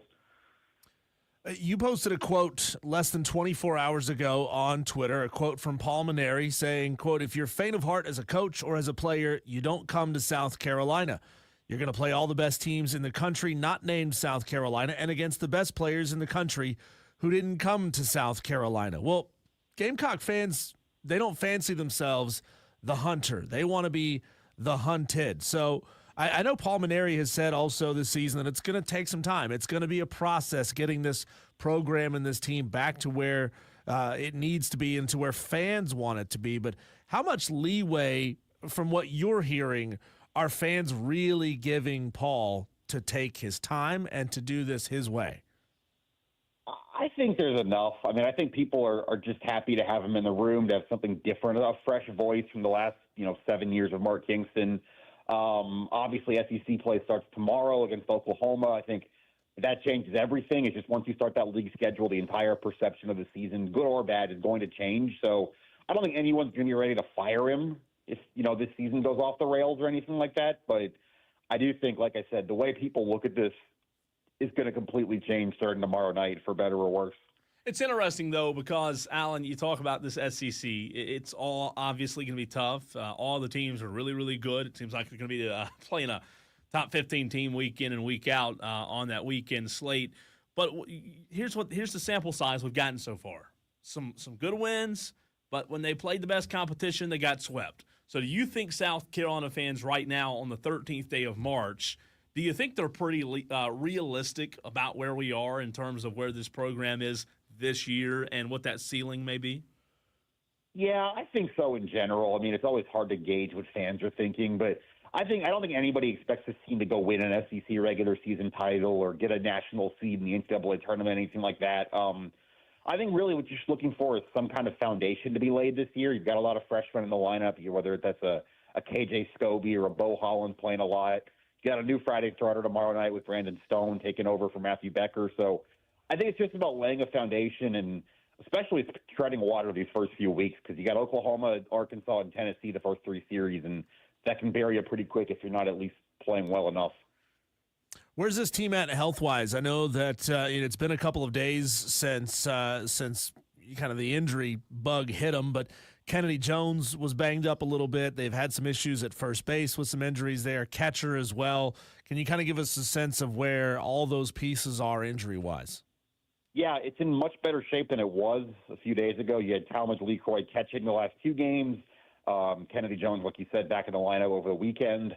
And then, even a guy like Dalton Mayshore is battling hip injury. He got an at-bat last night, pinch hitting, and finished the game defensively for the first time since his injury. So I think it's better than it has been in a bit, and we'll get the first SEC injury report like football and basketball comes out tonight because tomorrow's a conference series. So we'll get a more kind of a clear idea of what's going on with all those guys in a few hours. Oh, I'm sorry, buddy. I didn't mean to cut you off. You mentioned the rotation. Dylan Eskew on Sunday. Obviously, a couple of weeks ago, he had the back tightness or the soreness or whatever it exactly was with his back. Are we expected to see, or have you heard if we're expected to see him back to the Friday guy, or is Sunday where he might stay for now? Sunday's where he's staying for now. Palmineri actually talked about that today, that he just kind of likes having, Eskew's got some experience. He's, pitching those big games, series finales, that kind of thing. And then just in terms of the pure stuff that you might more traditionally see from a Friday or a Saturday guy, that kind of fits Jake McCoy and Brandon Stone anyway more, which obviously Stone tomorrow, McCoy Saturday's what they have this weekend. So, yeah, I think Eskew's going to stay in that Sunday role at least for a bit, as long as McCoy and Stone are pitching well in front of him. Alan, you're the best, man. Really appreciate it. Good stuff, and we hope to talk to you again soon. Yeah, appreciate you having me on. Alan Cole, Gamecock Scoop. You can give him a follow on Twitter, Alan __ Cole. Good last name, Diesel. I would say that. But on the not other to be mistaken with just Alan _ Cole. Right, or David Allen guy. Cole, David Allen Coe, right? It sounds familiar.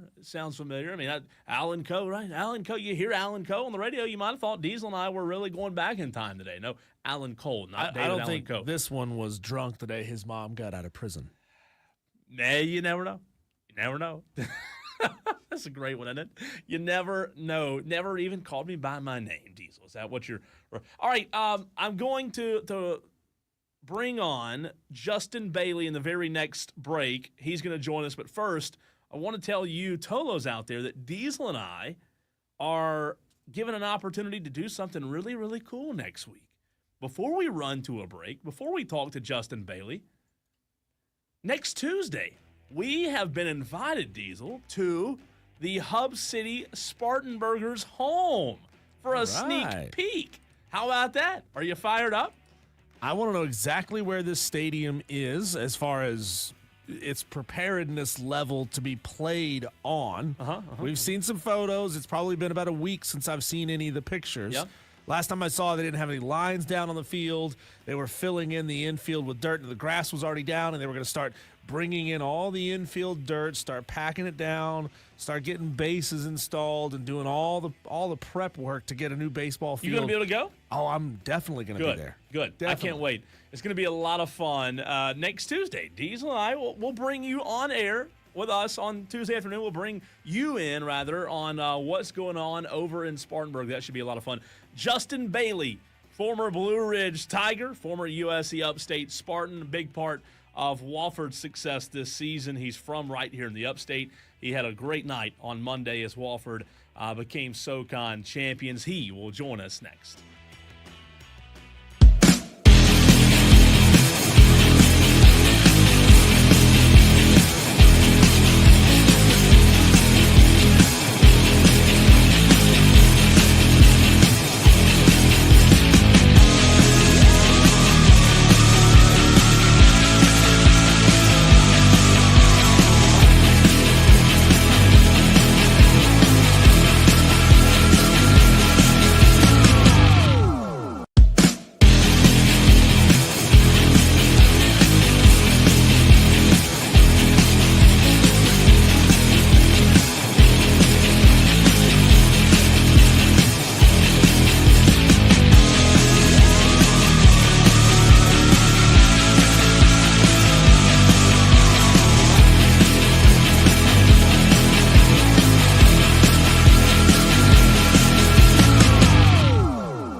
is time to bring it local on Tuesday.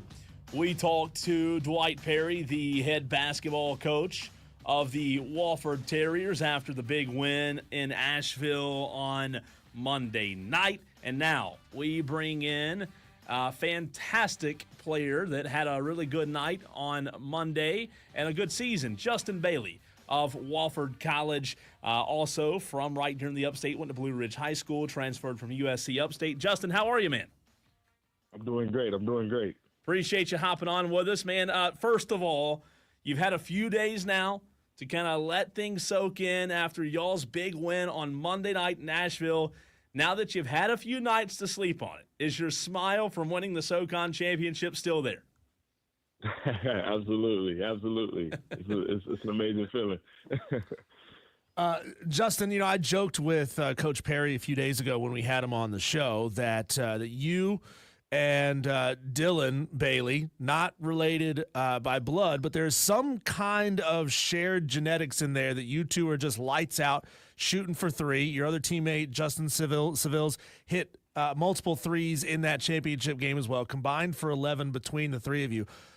Is there some truth to shooting threes and just feeling it being contagious? And that's kind of an abstract concept. How would you actually explain having multiple guys on the team at the same time getting hot from distance?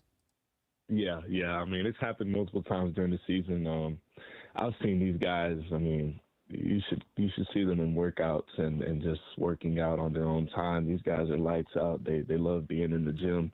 I'm a gym rat as well, and I mean we're lights out. And when one gets it going and then the other gets it going, it's hard to stop all of us. I think all five of our starters, Jackson, Dylan, and I included, we all combined for, I think we all had finished with double-digit points, and we were all consistent as well.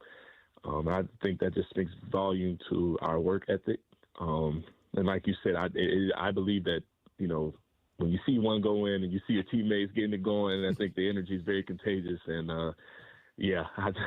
I think that is definitely a contagious feeling for sure. We're talking to Justin Bailey, guard off of the Wofford Terriers SoCon championship team. He scored 1,936 points at Blue Ridge, All-Region 4 times, All-County 3 times, All-State twice. As a senior, averaged 28 points, 11 rebounds, 4.5 assists, and 3.5 steals per game. Talk about this season in totality, Justin. As a whole, you guys in SoCon play, you took your bumps and your bruises. And in fact, I was at several games at home in Spartanburg, and there were points throughout the season where you guys weren't playing well at home. And it was just an up-and-down season, but you guys get hot at the right time. Dwight Perry said after the win on Monday night on the court when we were interviewing him, he said that you guys believed that y'all were the best team in the tournament headed into that tournament in Nashville. What does it say about a team that doesn't have the best regular season but can get hot when it matters, just like you guys did? Yeah, I think that's just a testament to our chemistry. We've been battle tested all year. A lot of people on the outside don't really realize the tests that we've had to, face and go up against all year, but we stuck with it. And I think that just goes back to the camaraderie that we have with the coaches, all the way down to the managers, all the way down to just the strength and conditioning coach, trainers, players, everybody in our program. We just believed that we'd figure it out. And we figured it out at the right time. And, I mean, it's just ultimate faith, ultimate belief in one another. And we got it done. Talking to Wofford Junior guard Justin Bailey. The saying is anyone, any place, anytime, but basketball is definitely a game of matchups. What's this Wofford team's mentality going into the NCAA tournament? Obviously, you don't know who you might face yet, but have you started looking around the basketball landscape and found a particular team or a style of play that has you licking your chops and ready to scrap up with and thinking, I think we have a real chance to beat that type of team? Yeah, I really haven't, thought about it too much. I've been watching a lot of basketball lately for sure, watching the tournaments and things going on. But, I honestly could care less who we play. I got ultimate faith and belief in my team, and we're just going out there and playing basketball at the end of the day. So whenever we find out, which will be on Sunday, who we play and where we'll end up at is when we'll start preparing and just being mentally and physically prepared as well. So, I'm excited for whoever. Justin, talk about Monday night. You had 19 points. Furman, obviously a very good team, a team that you guys are familiar with. Late in the game, you guys went up 7, I believe it was. They stormed back after a couple of turnovers offensively from Wofford. They came back and took the lead. With just a couple of minutes to go, what was the mentality? What was the message late in that game when it seemed as if Furman had taken all the momentum? Just not to get too high and not to get too low. That's part of the game. The game is just a bunch of runs. So we knew they'd eventually go on a run. That's how the game was the entire night. Very talented team that Furman has. I mean, those guys, compete their butts off. But like I said in the interview, I wasn't afraid at all. I mean, that's basketball. It's part of the game.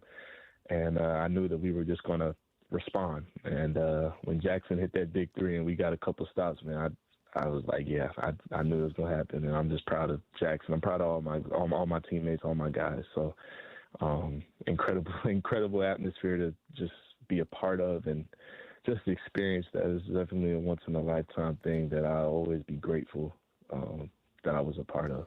Yeah, Justin, you couldn't ask for a better television product. Sold out arena, 6,300 fans, I think, were in attendance for that game. It was loud. It sounded fantastic on TV. The crowd shots, you could see there was not an empty seat in the house. When we talked to Coach Perry earlier this week, he talked about how many people had reached out to him. So I ask you the same question. How many people have reached out to you since that win, just to tell you how proud of you they are and give you congratulations and wish you luck in the tournament? I mean, mostly all of my teachers from Blue Ridge High School, coaches, friends. My phone has definitely been blowing up the last couple of days, but I'm grateful for every part of it because I've got a lot of people in my corner that have believed in me when a lot of people didn't, and that's what I said. I've been doubted my whole life. I love when people doubt me, so I'm just thankful to have people in my corner that believe in me and have ultimate faith and belief in me. So, yeah, my phone's definitely been blowing up, but I'm grateful for it. Justin, congratulations. We appreciate your time and appreciate you taking time to hop on with us today. Fantastic job. Congratulations to you and the rest of your team, and best of luck in the tournament. Thank you, man. I appreciate it. Justin Bailey, Wofford Terriers SoCon champions on Monday. And Diesel, it should be a lot of fun to find out who they do indeed play in just a couple of days. I'd love to know just how much leash they gave themselves to party and enjoy themselves and have fun, because then it's back to work. You can't pack on 5 pounds of partying and fun and expect to get out there and play well in the NCAA tournament. So I know they've been keeping it tight out there. When we come back, Cole, the NBA has issued its first fine for load management. Is big deal, little deal, or no deal? We'll talk about it more next.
NBA has been talking for a while, Cole, on what to do about load management. It's been saying for years that this is a problem. Like, we know when the playoff contending Lakers, and I think this happened a few years ago, the playoff contending Lakers were playing at the bottom dwelling Charlotte Hornets towards the end of the season. There's no need for LeBron James to be out there on the court for the Lakers to win. They can win without him. And LeBron, wanted to take a night off. He wanted to load manage. He wanted to take the game off that he didn't need to play for his team to win. And a lot of fans were starting to get really upset with that. And when fans get upset with that, the league has to step in and do something about it. I mean, we didn't know what that was ultimately going to be. Or are they just going to send a strongly worded letter, reach out to LeBron's agent? And I'm not specifically picking on LeBron. It's just the first example that comes to mind. And tell LeBron's agent, hey, agent, you need to tell your client that we need him out there on the court. And they had talked about percentages of games that they're supposed to play, yada, yada, yada. But now, for the very first time, Cole, we have seen the NBA issue a fine, and not an insignificant fine, $100,000 to Utah Jazz star Lauri Markkanen. Lauri Markkanen is an all-star. He's a very good player. I'm not familiar with him because, believe it or not, I don't watch a lot of Jazz basketball. Don't watch a lot of Western Conference ball. But it's happening. He's taking time off that the league has deemed is not legitimate. So Markkanen hasn't played for the Jazz since February 22nd. The team cites back issues. The league investigated his March 5th absence and found that the Jazz unnecessarily held him out of play despite evidence that he was healthy enough to play. Number one, how does the NBA know that? Does the NBA have access to medical records? At what point does doctor-patient confidentiality come into play?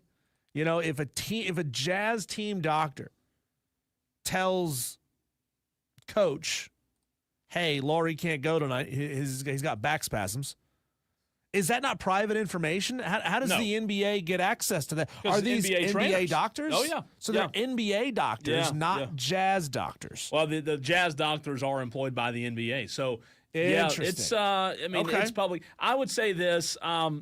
It's very simple for me when it comes to the fines and not playing a game. And I know LeBron's, gets a lot of talk about missing. He hadn't missed lately. A lot of them in the last few years. A lot of them do it. I'm not picking on LeBron. I think he's only missed 16 games this year, which is a lot. And I believe it's a groin injury. I don't know if he had another injury earlier this season. But I think it's very simple. Diesel, if you are legitimately injured, you shouldn't play. Unless it's something where it's a hangnail, right? I mean, obviously there are degrees. You stumped your toe and your toe is really sore, you should still play. I think it's quite simple here. If you're not hurt, yes, you should be fined if you sit out. Now, $100,000 to an NBA player is like a nickel to me, right? Yeah, I give you this nickel here. Take the nickel. I don't know if I'll ever use a nickel in my life. But, they should absolutely be fined. No doubt about it. I know percentage of what they make, $100,000 is nothing, but it's still $100,000. I mean, that's crazy. So here was the statement posted by the NBA. Quote, the NBA announced today that the Utah Jazz organization has been fined $100,000 for violating the league's player participation policy. The policy, which was adopted prior to the 2023-24 season, is intended to promote participation in the NBA's regular season. Again, no taking a night off just because you don't feel like playing. There are a lot of fans who buy tickets to road games to see LeBron play or games that they want to see Giannis play. If your team sucks, but they're hosting the Bucks, you want to go because you want to go see Giannis play. Yeah. Well, if Giannis load manages that night and doesn't come out and doesn't suit up, well, you're out of money, and you spent probably a pretty significant amount of money. Even the nosebleeds are expensive. So I wonder, Cole, where should the money go? where should the money go if the NBA is fining players $100K a pop? Now, I don't know how pervasive these fines are going to be. Like, is it going to be the NBA's job? Are they going to have regulatory personnel whose job it is to follow up on every injury that keeps any player out or a star player? I don't know how you want to define top 3 scoring player on the team. If a top 3 scoring player sits out, is the NBA going to investigate that and figure out why you sat out? And if they deem that it's not a legitimate injury, what do they consider to be a legitimate injury? Yeah. Is this thing going to have tiers, or is it $100,000 across the board every time? Is it $100,000 for the first time you do it, and $150 for the second time, and $250 for the third time? How is this thing going to work? And ultimately, at the end of the day, where does this money go? Because if it goes back to the NBA, then it's not going to the people who are actually getting screwed by load management. Those people are you and me, the ticket buying fans who, for us to drop $200 on decent seats for me and the wife, for you and the girlfriend, whoever it may be, to go to an NBA game and see a star player on the court, and you're disappointed, well, you got no recourse here. Yeah. So where should the money go that the NBA is fining these star players for not playing? Where should it go? I mean, yeah, you can argue it should go maybe to the fans or charity or something, but are we really expecting the NBA to do the right thing? Are we expecting any pro sports organization to do that? And by the way, not to get us off track here, A&M just hit a 3 with 52 seconds to go to take the lead. There are 50 for you Tolos out there driving home. Texas A&M, SEC tournament second round, 53 seconds. It was 70-68 Texas. A&M hit a 3, and now it's a 1-point lead for A&M over Texas with 42 seconds to go. So we'll keep you updated on that. Here's how I think this should go, Cole. If I go buy a ticket for a Charlotte Hornets game, and they're playing a team with a star player who doesn't play, and it's later determined that it's an illegitimate injury that kept the guy out for load management, I want the assurance that because I went directly through CharlotteHornets.com or Ticketmaster, whoever they use as their official ticketing partner, right? I want them to track me down and pay me a rebate. Whatever the number of tickets were that were sold, divide $100,000 divided by that number of tickets. Yeah, it'd be nice. And I get $10 back. Be nice if that's what the number comes out to be. 100,000. What is for everybody that attended? Yeah, for everybody that attended. So if you sold 5,000 tickets to the game, and I know you sell more, then just divide that 100,000 by 5,000 fans, whatever that number is. You get a rebate check. The NBA would probably decide not to fine the player rather than do that. I mean, really. Yeah. I mean, they would probably, and you know how much work that would be. I mean, that would be a ton of work. That would also be, because the NBA hates third-party ticket apps. That would be a great way to get people to use the official ticketing apps. Like I just bought tickets earlier today to Metallica in Charlotte, May 31st. And I feel like I got suckered into this because I thought like there was no charge for ticket insurance. Sure. Like I clicked, do you want ticket insurance? Yes. Price of my ticket didn't go up. I was like, oh, great. It's just baked in. That's awesome. I don't have to pay for this.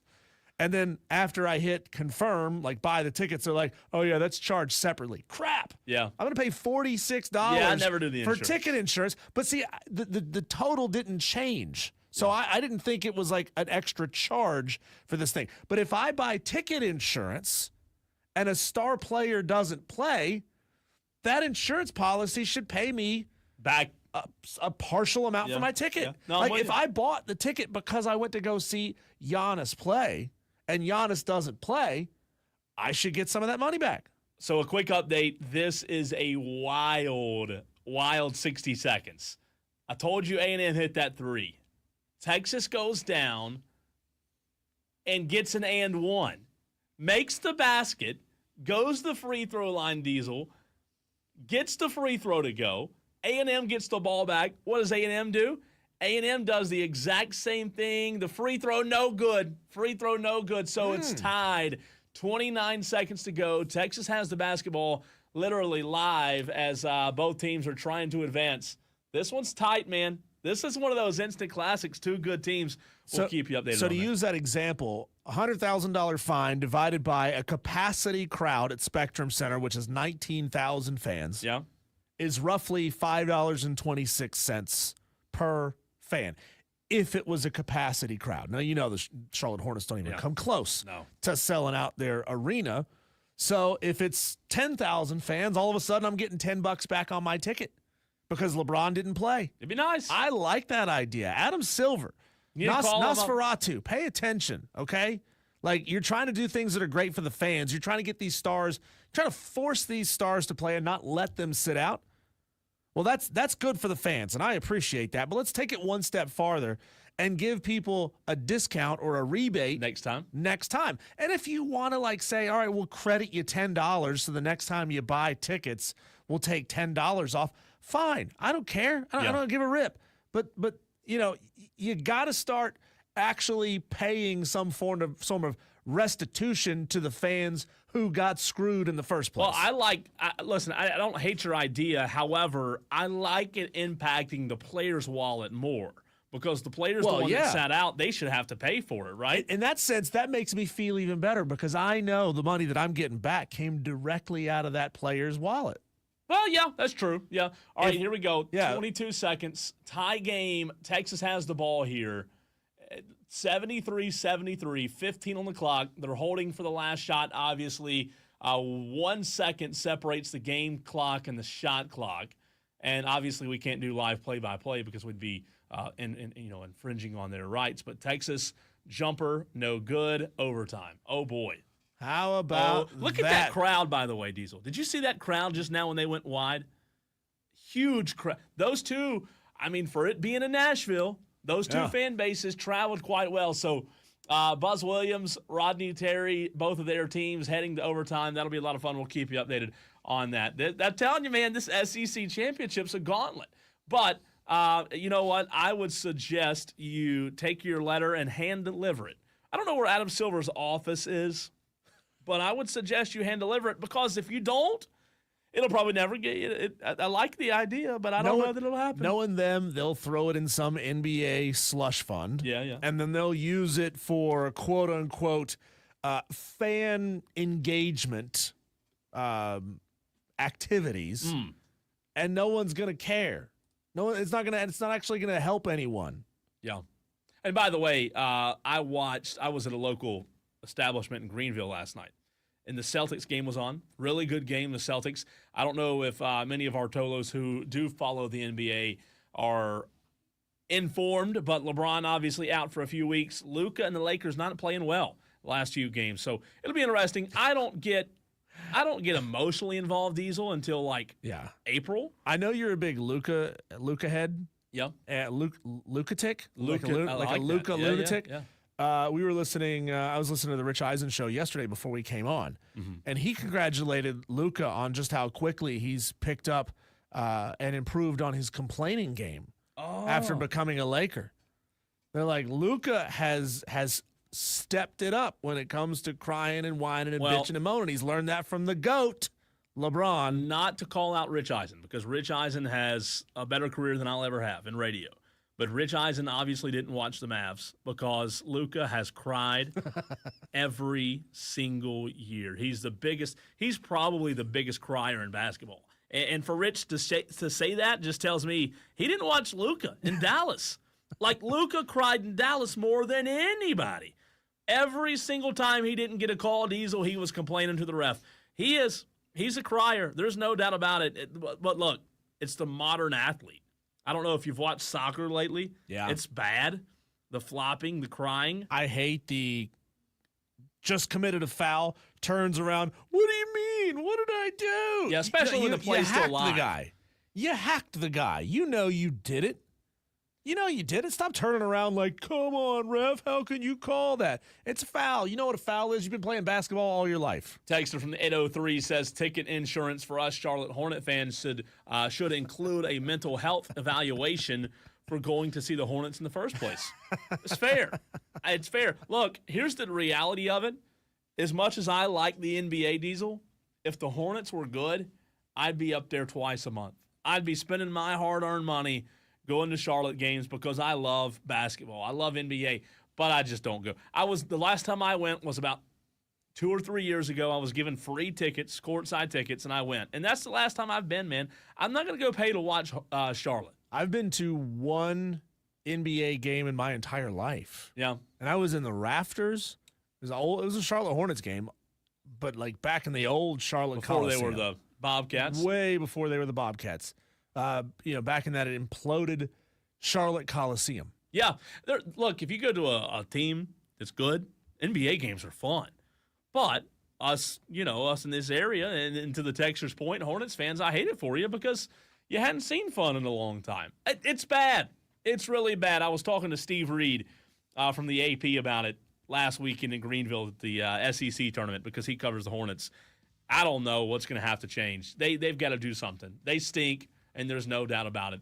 4 minutes to go in this second-round game between A&M and Texas. A&M leads 75-73. We'll tell you what happened a little bit later in the show. But we talked Atlanta Braves baseball with Reggie Chatman Jr. of 11 Live News in Atlanta. We'll bring you that conversation next.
Well, your Atlanta Braves sit at 8-7-3 to this point in spring training. Not that means a whole lot, but you'd rather be winning more games than you're losing. I know it's a lot of ways to get pitchers up to speed. It's a lot of ways to try new guys, to mess around with the rotations, mess around with the batting orders, and see kind of what sticks. Kind of get the team in a dress rehearsal scenario to get back out there and get playing at a high level. But the Atlanta Braves, again, sitting at 8-7-3. They do have ties in spring training ball. Probably like 45 days away from opening, 40 days maybe, something like that. At least, Cole, you get to start rehabbing and getting some guys back out there. For example, Ronald Acuna Jr. taking batting practice again. So that's good. That's good news. Yeah, that is good. Spencer Strider is throwing batting practice sessions. Tough. At San Diego for 4 games. They stay in the state.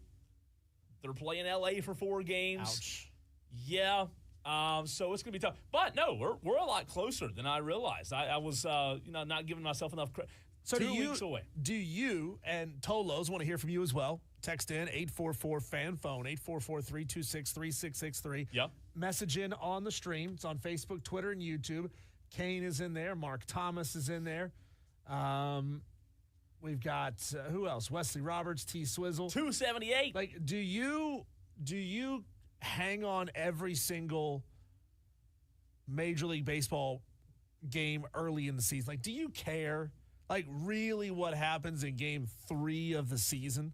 Just as much as you care in game 155 of the season? Or is it kind of you got to look at it in a 10 to 15 game block, like a rolling, moving 10 to 15 game window?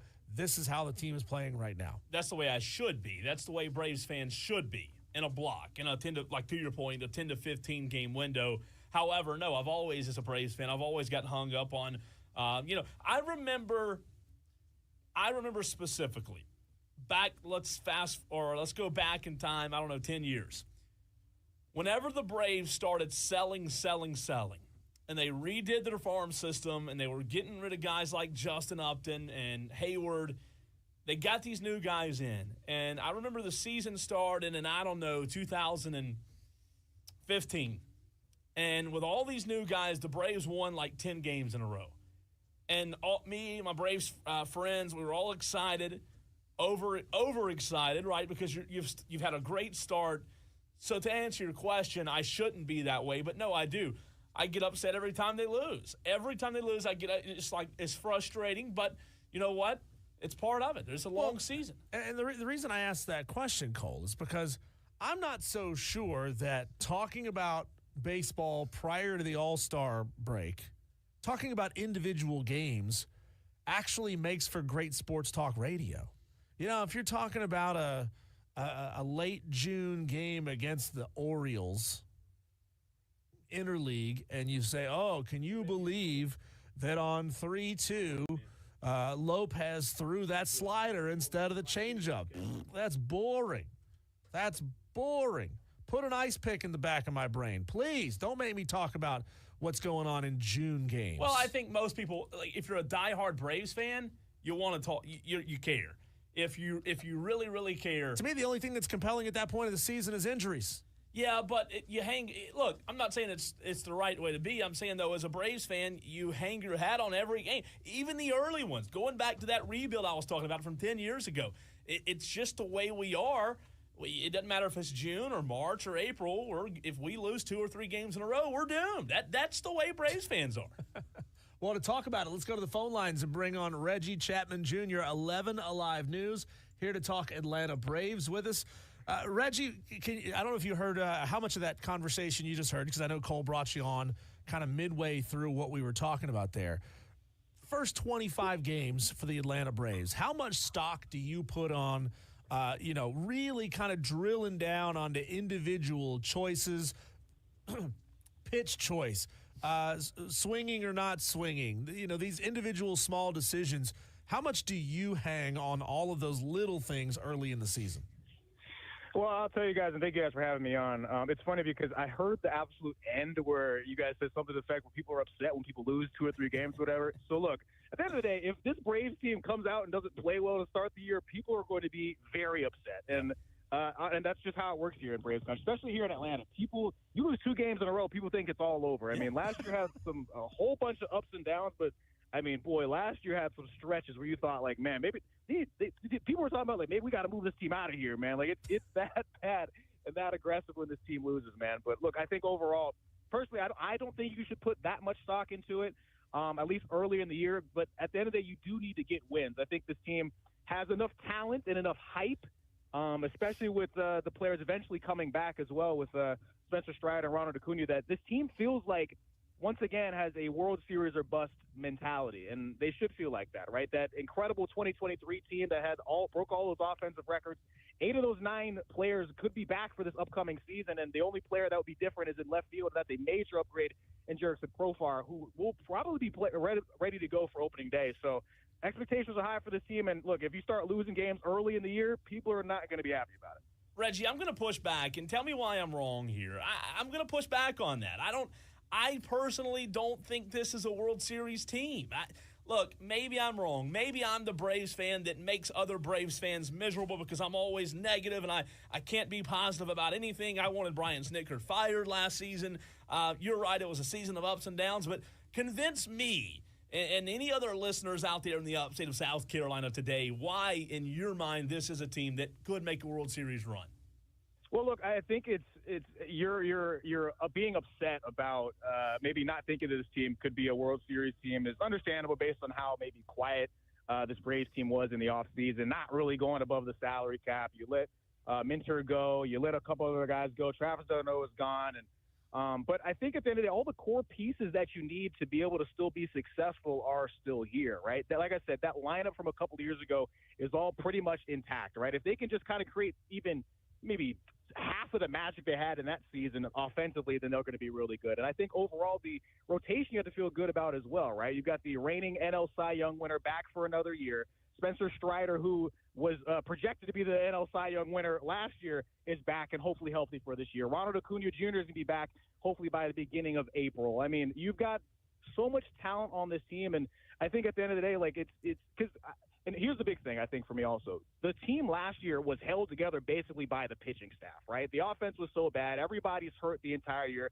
Most of those guys are healthy now offensively, and the rotation is pretty much the same. If you can get some more magic out of Spencer Schwellenbach, if you can get some more magic out of Grant Holmes, Spencer Strider comes back, and maybe even if you see Ian Anderson get back to his return to form from some years ago, you think you have the hitting and the pitching together collectively that they can make a nice run, especially if Jurickson Profar continues to shine like he did last year in his breakout year. Reggie, let's park right there on Spencer Strider for a second. Now, this is what's listed on ESPN.com from 4 days ago.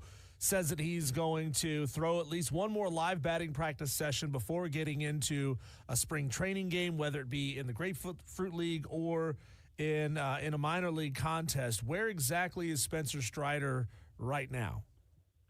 Well, I think Spencer Strider is, I mean, you guys heard it right there, just on the way back.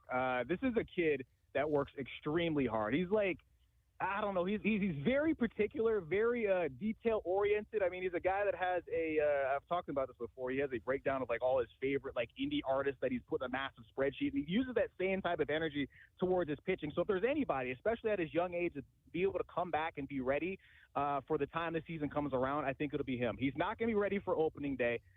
My guess is that he'll probably be ready by the beginning of May, and you hope that you have both Strider and Acuna back by the beginning of May. And maybe, look, maybe it's a tough ask, but maybe what you're looking for is have both those guys back, this roster healthy for that upcoming or that massive series against the Dodgers. That's going to be that first week of May, which is going to be so exciting to be able to go against that crazy lineup as a really early test to see what this Braves team is made of. But Spencer Strider on the right track, no setbacks. He's feeling good. He's on the right track to be able to make a comeback this year and, maybe even be another star. Hey, Reggie, what can you tell us about the Sean Murphy injury? I know that obviously that was something talked about and what the Braves are going to do there. The cracked rib, is that right? Yeah, no, it's tough, man. I mean, and look, and I think the thing that was so disappointing for Braves fans and for people around this area is that last year it felt like everything that could have gone wrong with injuries did go wrong with injuries. I mean, it was almost like a joke how bad it was. And so when you see Sean Murphy go down at the beginning of spring training, especially when you let Travis Darno go. You're like, of course, here we go again. It's all over. Thankfully for them, they've got some young guys behind the plate that can, kind of step up. They're hoping to hold it down before Sean Murphy comes back. Look, it is a tough injury. Obviously, you don't want to have anything broken. And, of course, he's a guy that was injured all of last year as well. And I think my biggest worry with him is similar to last year, where when he came off of that strain that he had in his oblique, it took him a second once he finally got back to even kind of get back into the swing of things. So I think that's why you guys mentioned at the beginning of the start of the year, it's so important they start fast, or at least in a position of, I guess, staying in the race in what is really an incredible NL East this year between the Phillies and the Mets spending all that money as well. So they just have to keep in the hunt. And if Sean Murphy can kind of come back from the injury feeling good at some point, you have to like their chances in the NL East again. Reggie, a follow-up to that, because of his injury, what do Braves fans, or what should Braves fans expect from Drake Baldwin, a guy who's received a lot of praise, but obviously the Braves fans might be pretty familiar with him here in a few weeks, right? Yeah, look, and you're going to have to get familiar with him, right? I mean, at the end of the day, he's going to be the guy between him and Chadwick Trump, just trying to hold it down behind the plate. I mean, look, he's a young player. He's a guy that, that has a lot of upside that you hope can come in here and, I guess, really make some noise early in his time here in the Braves uniform, I guess, with the big club. He's a player that, that's been around for a second, but trying to work his way through the ranks. And now that he's here, that you're hoping that he can become the guy that can hold things down behind the plate. Reggie, going a little bigger picture here. I know we're still, 3 weeks-ish away from opening day, but there are some Major League Baseball activities, including the 2025 Major League Baseball World Tour Tokyo Series, 2 games coming up 5 days from now on the 18th and also on the 19th. What can you tell us about that series and just some of the bigger activities that Major League Baseball is planning this season? I love the Field of Dreams games. I love when they put these guys into some situations where they just get to go out and have fun and get out of the typical day-to-day grind of playing ball. Well, look, I'll tell you, I think especially now, right, we're in a different age in sports where there's a lot of games, especially in baseball. And I think that baseball does a really good job of it, taking moments to create events, right? You talk about the Field of Dreams game. You talk about this game in Tokyo. The Braves have a very big game. They're going to be playing a little bit later this year, where they're going to be playing at a NASCAR track against the Reds, which is going to be super exciting considering you've got maybe 2 of the fastest players in Major League Baseball playing on a really fast track up in Carolina. So it's going to be, in Tennessee. So that's going to be absolutely electric. We're really excited to be able to go out there and cover that this year, but that's going to be an opportunity to, break some attendance records. I mean, those NASCAR stadiums are huge, and I think that's going to be something that has a whole lot of eyes on the sport, as something that I think is going to be really cool to showcase what the sport is, and especially in a time where I think that baseball is in a really, really good spot. For a long time, maybe the old heads of baseball are like, we don't like changing up the rules, and we don't like guys celebrating too much, or we don't like X, Y, Z, right? I think baseball has changed over the last couple of years to try and, make the game faster. They got rid of the switch. There's a little bit more offense. And now you're also allowing players like Ellie De La Cruz and Ronald Acuna Jr., who are both going to be playing in that game on what is really an unbelievable sight at a NASCAR track, to be able to play on a massive stage like that. Baseball's in a great place, and they should be really excited. Reggie, you mentioned free agency. Here's a big, or a glaring need, in my opinion. I thought last year the bullpen was bad. I think going into this year, the bullpen's worse. You lose A.J. Minter, right, to free agency, which is a huge deal. I don't care what anybody says. That's a big deal. Joe Jimenez, injured.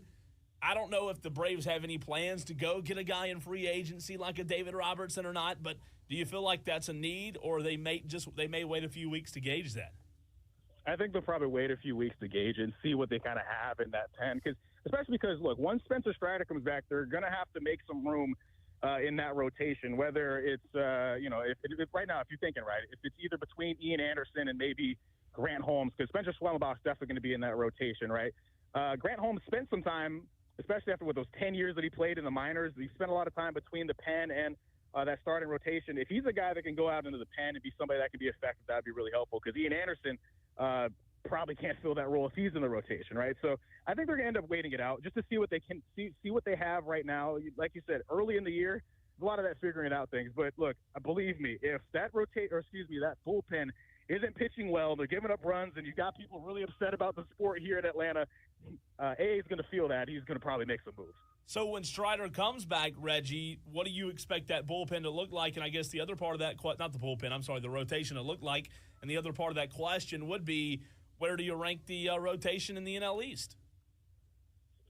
Look, I mean, I'm partial just since I see this rotation play every day. I mean, look, at the end of the day, it's hard. It's very hard to go against what you have in Chris Sale leading that rotation and Spencer Strider. Both those guys are incredible, right? Yeah. And then, of course, Spencer Swellenbach, after a great rookie season, comes back.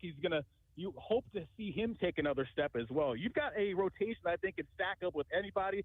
That Phillies rotation is always pretty good as well. So that's going to be kind of the question when you kind of stack it up. But I think, Braves fans should feel excited about what they have, right? I'm just speaking from, another perspective, right? I'm originally from the San Francisco Bay Area. We got the San Francisco Giants there that I grew up watching. That rotation was good back in the day when they used to win World Series. Right now, there's not a lot to be really excited about with that team or that rotation. So, by comparison, when you look to here, to be able to talk about a team that has so many different aspects. I mean, you haven't even talked about. We got you got guys in the field that are multiple time All-Stars. You got guys on the pitching staff that are great.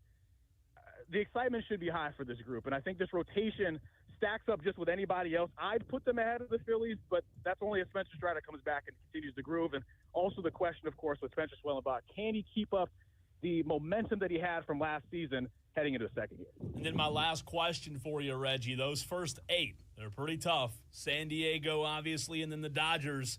I believe 1 in L.A. and then come back home the next weekend for three games against the Dodgers with no Acuna, no Strider, no Sean Murphy. What should be the realistic expectations for Braves fans in the first, let's call it, 2 weeks of the season? Look, man, I'm one of those guys that likes to be real positive. Just think about all the good. And I'm one of those guys that drinks hopium, right? I think that this Braves team might end up coming out. I think obviously it's gonna be tough. But I do think they're going to be better than people expect, right? I think that this Braves team has enough talent to still be effective. You should have to feel really good whenever Chris Sale is out on the mound, right? And that's a guy that can really shine. It's going to be really dependent on what this rotation looks like. Even without Ronald Acuna, who they didn't have last year, and Spencer Strider, who they didn't have last year, at least we're competitive, right? Sean Murphy being out's a little bit of an issue, but once again, he's not a guy that last year they relied a whole lot on for his bat. So I think that this Braves team should feel good. They're not in as good a spot as those other couple of teams that have been a little bit together for a little bit longer or have things a little bit more figured out. But I think Braves fans should feel like this is a team that should be able to compete. It will be a measuring stick amount of games. But that Philly series, like you said, near the beginning of the year, that's going to be rough. Yeah, it is. Reggie, you're the best, man. We always appreciate your time, and let's do it again soon, buddy. Sounds good, man. Thanks for having me. Reggie Chatman Jr., 11 Alive News. And, yeah, texter corrected me. I was way off. Appreciate that texter who let me know it's 20 days away from opening day. It's going to be a while, though, before they get to showcase it in front of their fans, as I think the first 4 are on the road. It's going to be a tough stretch. And to his point, Diesel, I think you have to look at it with a glass half full, mentality, because you do have a lot of injuries. And to his point, they were so banged up last year, all throughout the season, more than any other team. And then this year, you're starting without Sean Murphy, without Acuna, without Strider. I mean, everybody, it's going to be tough. You got to be patient, I think, if you're a Braves fan. Well, you said it. You start with 2 really tough series in a row. Series that, even if you were at full strength, would be tough to come out on the better end of that thing. So you never really want to sacrifice a chunk of the season because wins matter, even if it's early. But if you drop a couple early, you got plenty of time to make up for it. You're in a better spot than getting injured late. So I would say take the extra time, get everybody back to full strength. If you get somebody back, if you get a piece or 2 back in those first, 5, 6, 10 games, great. If it takes a little longer than that, okay, fine. Yeah, that's true. And just like with basketball, right? You want to be doing what? You want to be playing your best baseball peak at the right time. At the right time. So I know it's a long season. Tolo, I just want to let you know we're going to get into Clemson basketball in the next segment. We have Daily Wire.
It is dawn final after double overtime. The Texas Longhorns, 13 seeds in the SEC tournament, have defeated Texas A&M by a score of 94-89.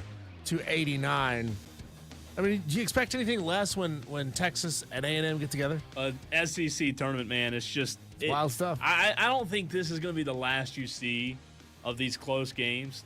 But look at those matchups coming up. It's going to be good, man. Yeah. And you get the in-state, cross-state rivalries going. Cole, have you ever been on what you would consider to be a bad flight?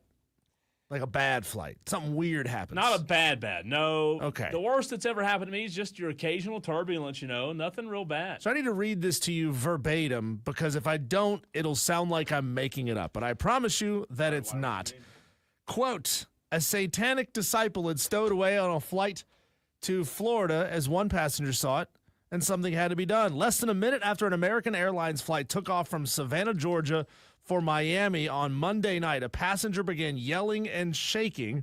Flight attendants initially thought he was having a seizure, but it turned out he was struggling because he believed a demonic spirit had invaded the cabin. And at some point during the flight, the man began swallowing rosary beads to ward off said satanic spirits. Huh? You made that up. I didn't. You made that up? I didn't make it up at No? all. Attendants approached the man, DeLange Augustin, 31 years old. He kicked one of the flight attendants in the chest so hard that the attendant tumbled across the aisle and into a window on the other side of the plane. What? That's when the cabin crew realized that Mr. Augustin, who was traveling with his sister, was not having a medical emergency. Augustin's choices appeared purposeful, though difficult to describe, Savannah Solomon, special agent with the FBI, wrote in an affidavit. The pilots turned the plane around when they heard the commotion and landed it safely in Savannah, but that was not the end of the episode. Disembarkation from the jet spiraled into chaos when Mr. Augustin stormed to the front of the plane and threw several wild punches at a flight attendant before the door had been opened. Several passengers had to wrestle the man to the ground. Then authorities learned that Mr. Augustin had swallowed his rosary beads. He was taken to the hospital where he was evaluated and discharged to a county detention center. His medical condition is unknown at this time. At the detention center, his sister told the authorities that he had been traveling to Haiti to, quote, flee religious attacks of a spiritual nature. He had told his sister to close her eyes and pray because Satan's disciples had followed him onto the plane, and the Legion did not want the Augustins to make it to Haiti. Wow. What a story. Could you imagine, like, are you willing to even touch this guy if he feels like he's being invaded by satanic spirits? No, again, I don't want to be on the same flight with him. That's the problem. Only 8 people were on the plane. I can't imagine there's a ton of people. Like, I don't know how often this flight goes back and forth. Yeah. From Savannah, Georgia to Haiti. Probably not a multiple times a day kind of trip, but even then there were only 8 people on the plane. Yeah. So no one was seriously injured. The plane, again, just turned right around, went back to Savannah.